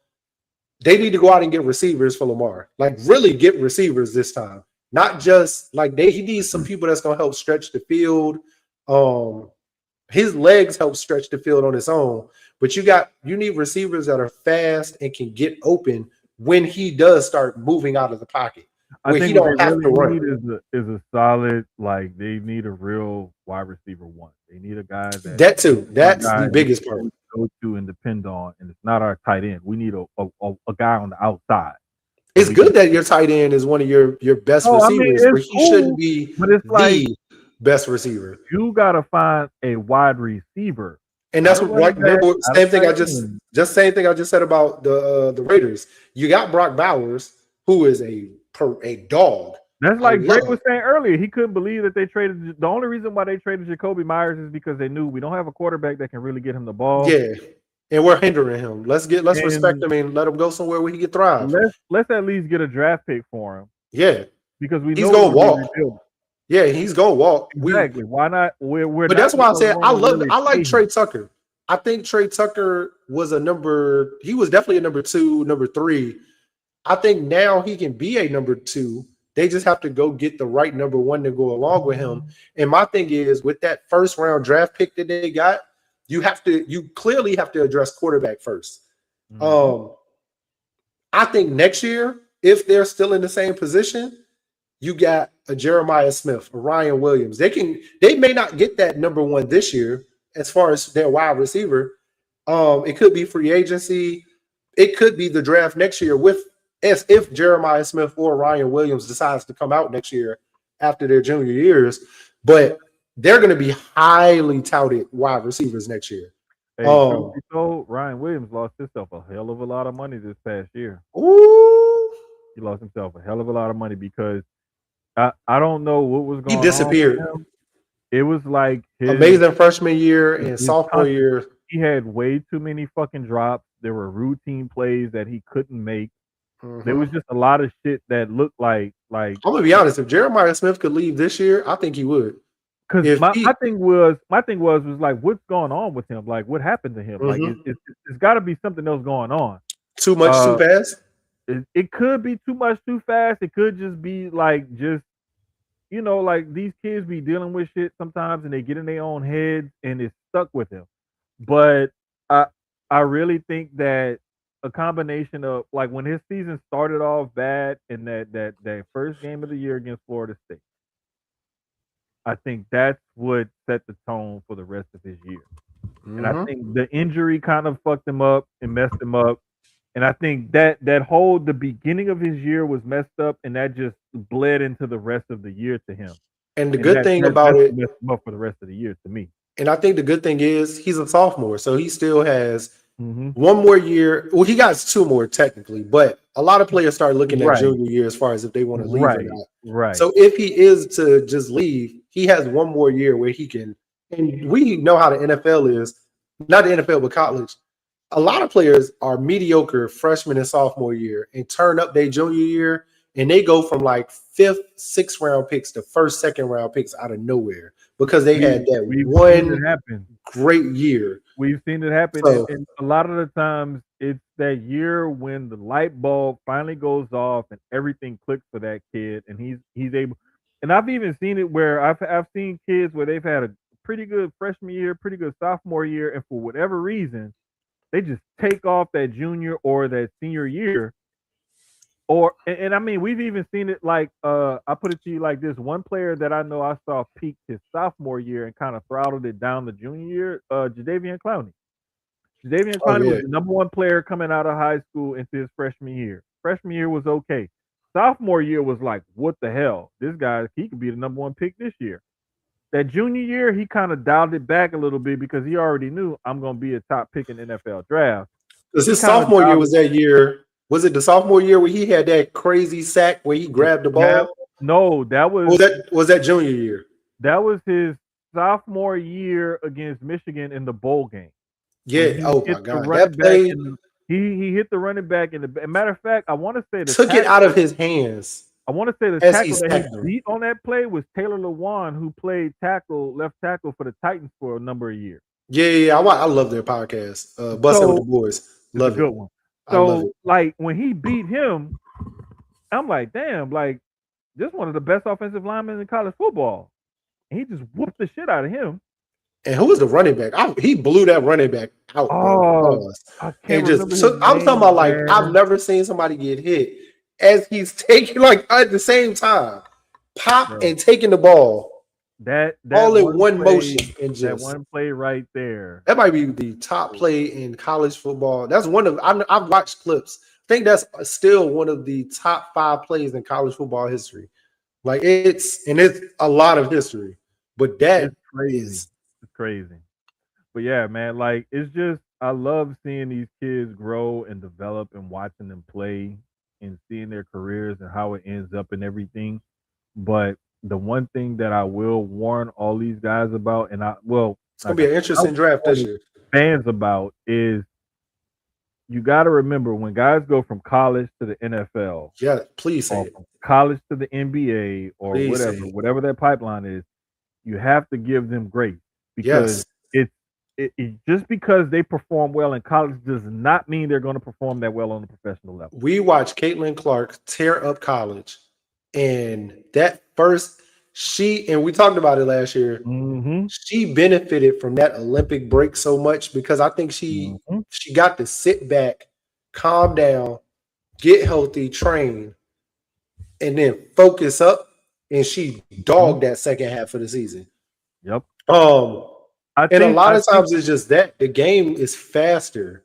it's It's way faster on the because you got to think about it. You're playing against the top 1% of the 1%. yep. You're playing against the best of the best. And like I'll never forget talking to one of my homeboys, and he was like, "Bro, he was like, when I ran my 40 and stuff at the combine, and everybody was like, oh, this, that, and the third. He was like, it didn't matter how fast I was. He was like, because if I didn't understand the coverages or if so and so could do this or do that, he was like, they would beat me off the line of scrimmage. Yep. He was like, so he was like, bro, like I ran a 4.27. He was like, I could be lined up against a guy who ran a 4.54. But if his footwork and his technique is better than mine, he gonna Yep. beat me.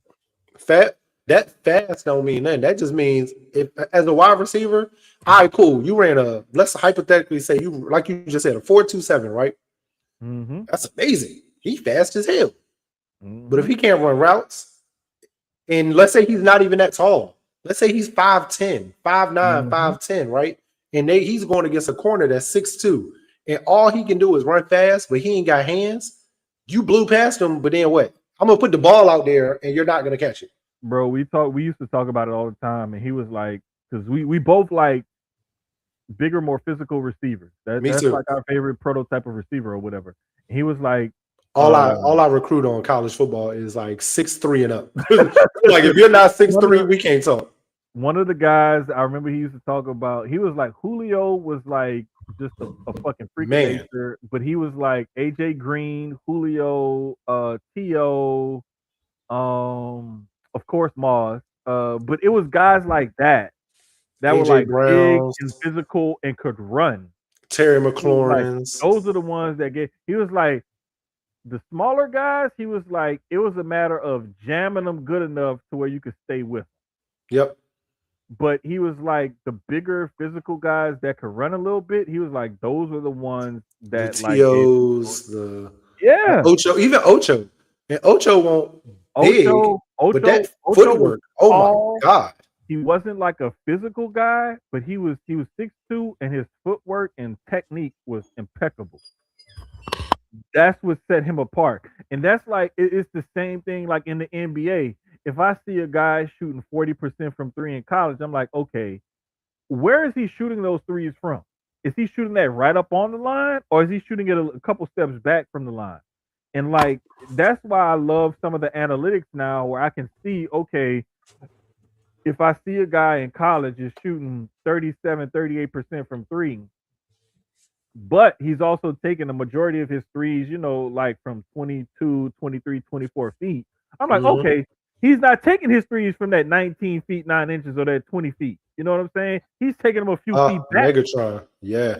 Oh, that he was like the biggest Andre freak. Johnson, It was guys like Megatron, Andre Johnson, Terrell Owens. Those were guys that Julio Jones. Those were Marvin guys that really. Harrison's. No, I'm talking about the bigger physical guys that could run past you, Oh, like okay, the okay. 6'2", 6'3", and up guys that could run past you. Like those guys were the ones that really changed the game of football. It was the guys like the Marvin Harrisons, the Torrey Holtz, and the Isaac Bruces that brought really being a route technician into the game. Jerry Rice and all of them. Jerry Rice ran a 4.6 at his combine. Most people, and he's coming from Mississippi Valley State, so most people wasn't thinking this is going to be the greatest receiver in the history of the game. But when he got in that Bill Walsh offense, and it was that West Coast offense where you got certain routes and certain route combinations that you run and whatnot, and it's built on timing and route running, he could thrive. And we saw Jerry Rice because of his technique and his footwork and his commitment to being great. We saw this man play into his 40s, giving people the business. Yeah. So it's like you got so many different types of receivers and so many different types of like ball players and whatnot. Like fuck, I'll even get in deep as far as like MLB. Like the MLB is really where analytics really got started with Moneyball and all of that with the Oakland A's and I Bean love and all that of movie. them. Bruh, like that's where analytics really got started in modern day sports is with the Oakland A's and Billy Bean and them. And if you go back and you look at those teams that the Oakland A's built, it was strictly through the draft, hardly ever any free agency, and they broke it down to a legitimate, a quantifiable numerical science on how to draft players and who to play in certain situations and whatnot. Now the whole game of baseball is like that. Now analytics has infiltrated other sports. So it's just one of those things where you gotta find players that will match your system. And when you're going from college to the pros, you have to find guys whose skill sets will translate. And that's my overall arcing point about this whole last bit of this conversation that we have before we close everything out is like you gotta find guys whose skills translate. Because if their skills don't translate to the next level, you can't use them. And you can't say just because they perform well on the college level that they're going to perform well on the pro level. That just does not happen. That's a pipe dream. And I need a lot of y'all to wake up, touch some grass, breathe some fresh air, and do some study because that is not how things go. Okay? I need y'all to really focus in and pay attention to that. And just because Mel Kiper or Todd McShay or whoever else this guy is on TV or radio or this podcast that you're watching or listening to said XYZ about a certain player is not gospel. They get stuff wrong. Trust me, I know. I've gotten shit wrong before. But it's not like I'm going to bag away or shy away from it. I'm going to admit, yeah, I fucked up. I got that wrong. I thought that this kid wasn't going to do shit and he was great. Or I thought this kid was going to be great and he wasn't shit. It happened. But the biggest thing is don't fool yourself into thinking something is going to turn out a certain way. And when it doesn't, it's not your fault. It's, oh, this is stupid, that is stupid. The biggest thing I see, like people fool themselves with stuff like that, is pro wrestling. And y'all know I'm a wrestling fan. Always have been, always will be. But I see it a lot in wrestling where fans will think that certain things should go a certain way. And when those things don't happen, they get pissed off. It happens in sports all the time.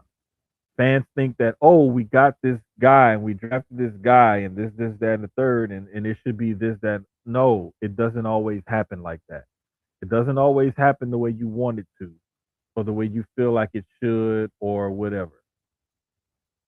It just doesn't. And so, what I think a lot of people need to do, temper your expectations, calm it down a little bit, and focus on what really matters. Can this person help my team? How does their skill sets translate to the next level or whatever? And that's what you really need to look at. Because if their skill sets can translate into the type of offense you run and I you can can see me now. play, Shit. yeah, you good now. But if their skill sets can translate to the next level and to the type of system that your team runs, okay, cool, it'll work. But it does not always work out in your favor. Yeah. Uh, Another thing that I'll compare it to is like I've seen and heard of guys who have great amateur records in boxing. And they get to the pros and it's like you're trying to shield them from this and shield them from that because you know he has certain weaknesses. And the minute he goes against a fighter who can expose those weaknesses, he gets exposed. And so the same thing can happen in other pro sports.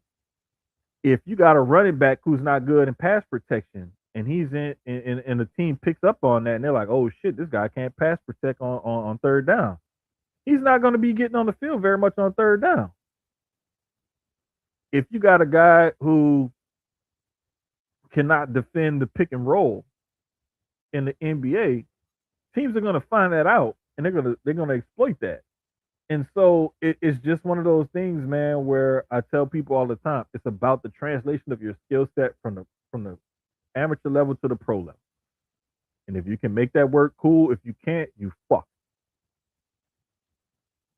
Yeah. I And don't that's, know I how mean, this. like you were saying before the computer had cut off, I was switching the light and damn plug came out. But yeah, you just have to give these rookie players, like I was sitting in a space and I'm hearing people talk about Jaden Daniels and they're like, look at him last year. Everybody was so da da da, and then this year, and I'm like, the man was injured this year. What are we talking about? There was no slip or anything this year. It's Mhm. just he got injured. It happens in sports. I mean, he was injury prone coming in a little bit, but still, like he got injured this year. Outside of that, he would have had another fantastic year. Like I don't, I didn't understand that. it's like there people look at these draft picks now, and it sucks because you're looking at the Jets, right? You're looking at the Saints, Raiders. All three need quarterbacks. Even though y'all got Tyler Show, you need a quarterback. But people are looking at these players now to come in day one and change the entire franchise around day one. I think the one thing about Tennessee that I love is that they understand Cam can only do but so much, and he's only gonna be able to change but so much. But I love Cam Ward's attitude. I love it's no nonsense, but it's also like, nah, bro, we all need to be held accountable. Like, Mm-hmm. I did my part, The, but where were you at? We lost as a team. the Doesn't matter thing what I is, did. It doesn't the matter that thing I is, threw for 400 with yards. Cam, We lost. he's the kind of guy that's going to go out there and he's going to put in the work. Yep. He's going to do all the extra stuff that you need him to do as the leader of the team and Mm-hmm. whatnot. And he's going to ball out. He's going to play. It's just a matter of is everybody else going to, live up to what he's doing? Are Mm-hmm. they going to rise up to his level of execution? And that's one of the things that like teams do these background checks and these interviews and stuff like that because they want to know these guys coming in. What is your mentality like? Because out there on the field is one thing, but I need to know what you got going on between your ears because that's where the most important play is And coming in. that's why he went number Is one is up over here. everybody else, It's up is here. what was up here more than anything else. It's up here and in here. If you got this and you got this, I could work with everything else. If I you're have a question for coachable, you too. okay. No, go ahead. I was just saying, like, once No, you're I'm done, saying if you got it between the ears and you got it in here, like you may lack athleticism, arm strength, whatever it is, but I can find a way to coach you and everything else. You solid. But if you don't have that, I you can have all the athletic ability in the world. I can't work with so we've been gone a couple weeks now, which is good actually, in a you. sense. Mm-hmm. I'm looking at also that's another job we did not talk about. I like the Browns job a lot too. I'm gonna tell you why I like it though. I like the Browns job because I think that defense is set already. That D line, I like the linebackers. They do need to go out and get better corners, and maybe address the safety room just a little bit. But I love the offense. Quinshawn Judkins coming, getting like once he finally got the job, that's they start running back. I like the receivers that they have. I like that Isaiah Bond. I said it when Isaiah Bond got through all that legal stuff, and the Browns were the ones who got him. I was like, oh yeah, that's about to be something. Because I thought Isaiah Bond was one of the top receivers coming out last year or this year. Last year. Um, Shador actually is their future. Like now, everybody was like, well, he was drafted, and even you, he was drafted where he was drafted for a reason, for different reasons. One was on field stuff, but also, the other was the off the field. And I still feel like it was somewhat of collusion in a sense. Clearly, Stefanski, that was not his guy, and he made it very clear that he wasn't. And he didn't play Shador until he absolutely had no other choice but to play him. But then you start looking at the win-loss record, and you actually start thinking, like, had we started, and I'm not we because I'm not a fan, but as a franchise, had we started him from the beginning, would our season? And I mean, every you're always going to ask those questions, but would our season have been any different? Some of those games that we lost that were very close games that they lost because they were in a lot of games. Would it have gone different? Would we have won instead of having Flacco, instead of having Dylan Gabriel? Because his win-loss record was great. He's made I think the next head coach has to make that decision.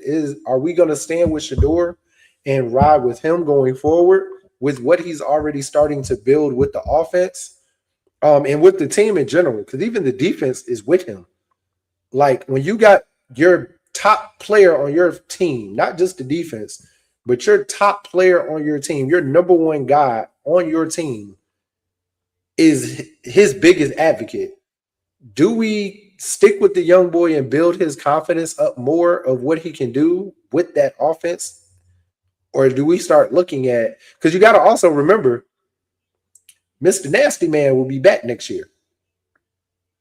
and his And that's where contract the is real discussion honestly comes in. contract is Who's fully number guaranteed. one?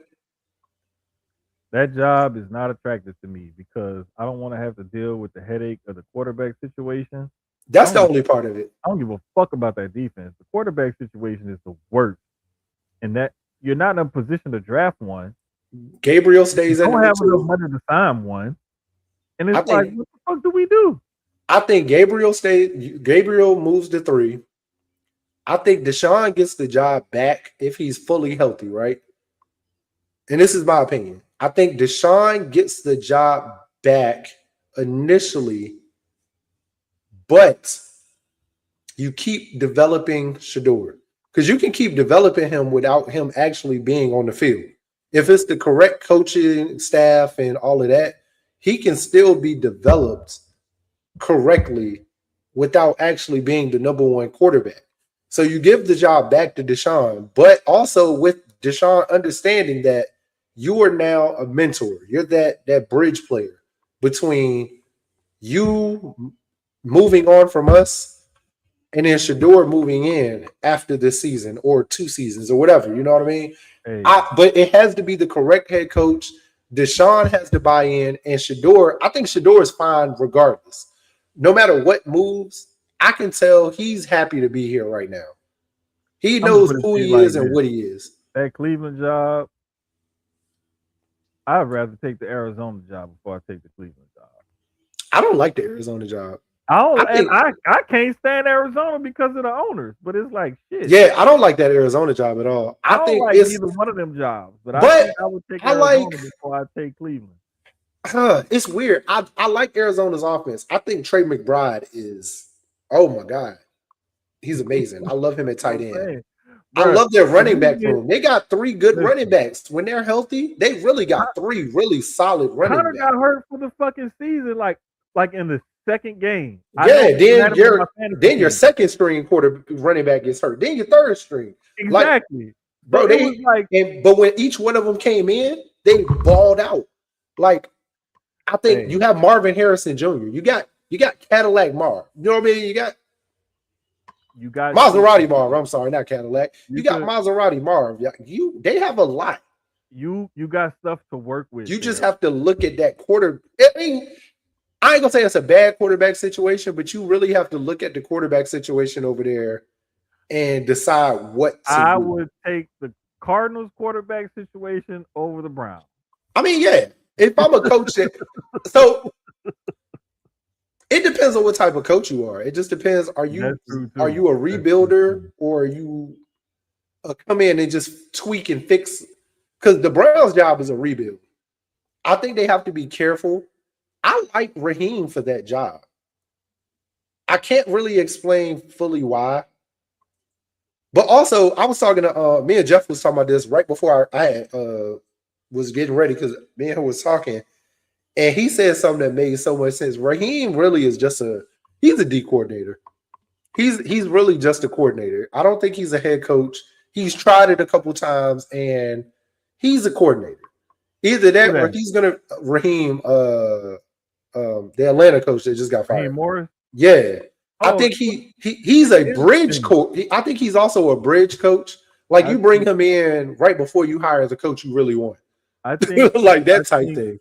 I think he could have done better in Atlanta I think so. I think he was had perfect for we Atlanta too. found a a, a, a better quarterback that could trigger that offense. Like I put it to you like this: had they not given Kirk Cousins all that money, or had they not drafted Penix, one of the two. Well, I think honestly, if they would have had Kirk Cousins, they still could have done a little something. I think it was the money they gave, and that's on the I owner and the think it was GM. That has nothing to do with Raheem. they they they paid him a shitload of money coming off of injury. Too much. We said that it was Yeah, it was way too much money way too coming, much. especially coming off of injury. And I just think that when they drafted Penix, that made it even worse. And Penix was the right choice. I still believe he was the correct choice. Like, For for whatever but reason, I I don't think feel they like should have got you a. I like. I feel put like it they to could you have got like a this: wide receiver right there. if you If you're were gonna so if you committed that much money, especially that much guaranteed money and stuff to Kirk Cousins, why the hell would you draft a quarterback top 10? in the top 10, The I think very next or the same offseason or the very next year, whatever it was. I'm not even about to spend time looking it up because it just the shit just didn't make no sense to me. But it's like that I have a draft pick to the same position you just spent a shitload of money on. It just doesn't make sense. And the amount of years that you have Penix guaranteed under that rookie deal to the time that you have to make a decision on him for his 5th-year contract coincides with you getting rid of this high price free agent quarterback that you had. The shit just didn't line up. It just didn't make sense. Like if Cousins had 1 or 2 years left on his contract, I could see that. Because then it's like, mhm. okay, we're going to draft the future.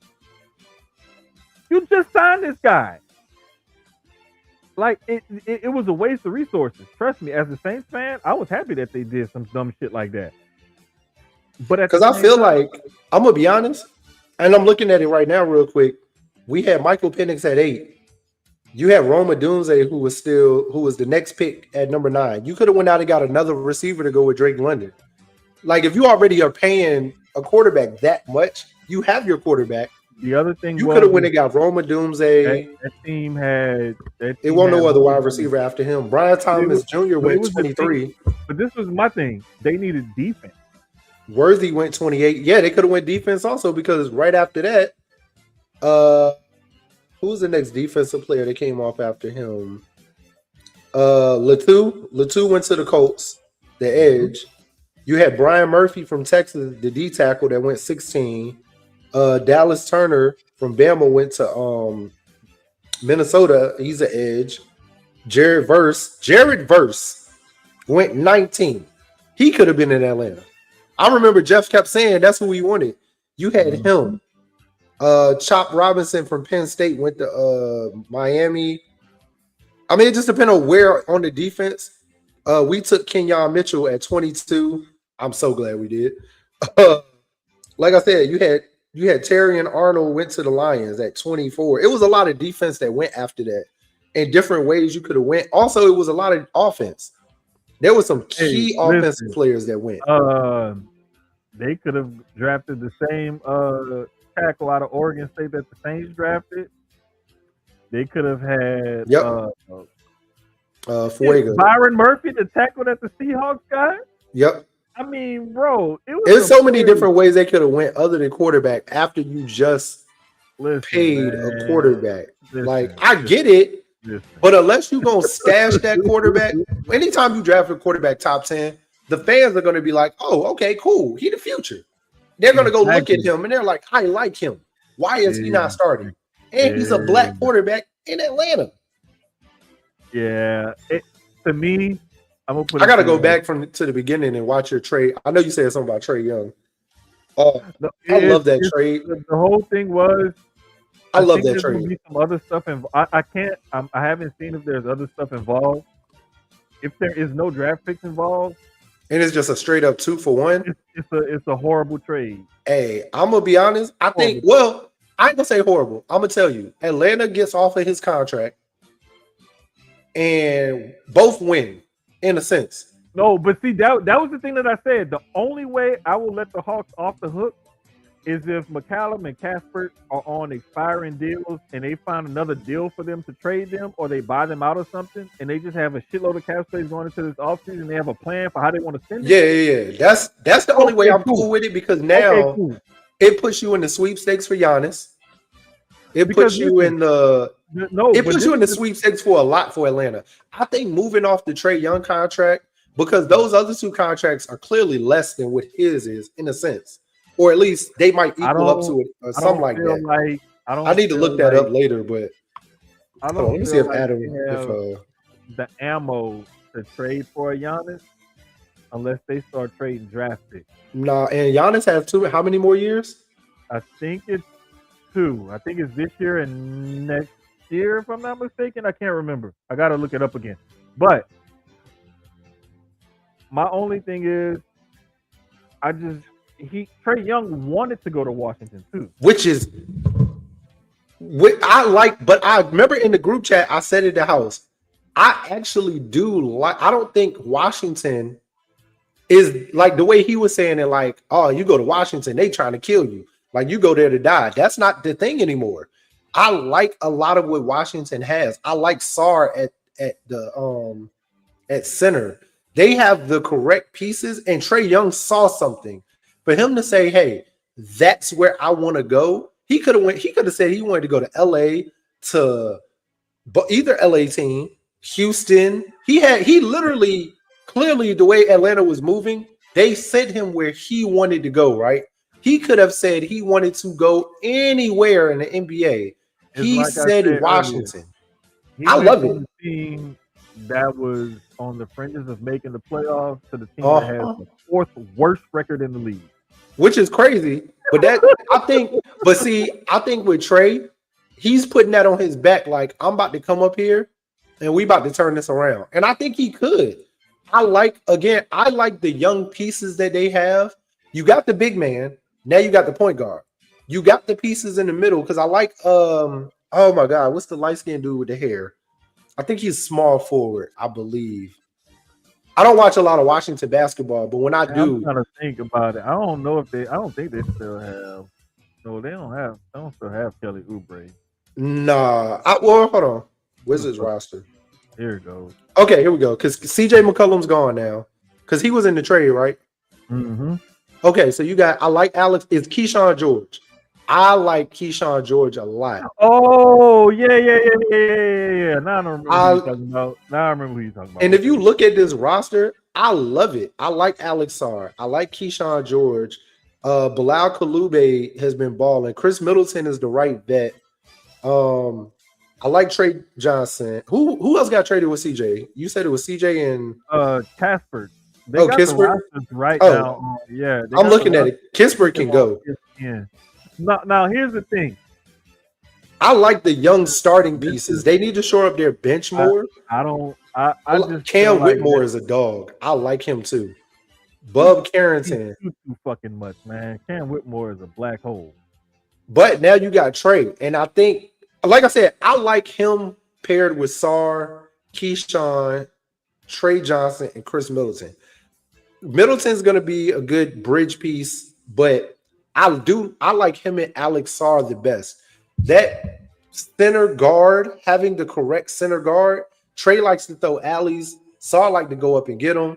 Sar gonna give you 30 on a night. Him and fucking it's that French shit. Him and Wimby are like Wimby's better, way better. But Sar ain't that far off from Wimby. Just like the other boy in Atlanta, the French dude they got. It's something about them French players that from Oh, that I can't team. remember. I know who you're talking about. Yeah, But Richard. yeah, I like the trade. I think we're not gonna see the results of it for another.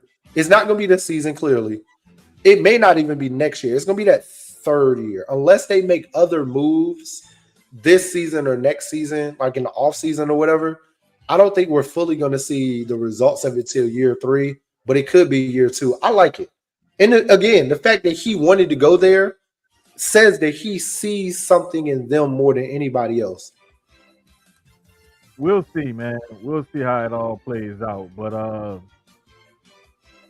this has been episode 103 of Sucio Sports. First one in 2026. I apologize for being Yes. late. We're back to weekly. I promise y'all. We'll holler at y'all next Wednesday. Yes, we Holler at will. y'all next Wednesday, man. We out of here. I'm still from Houston.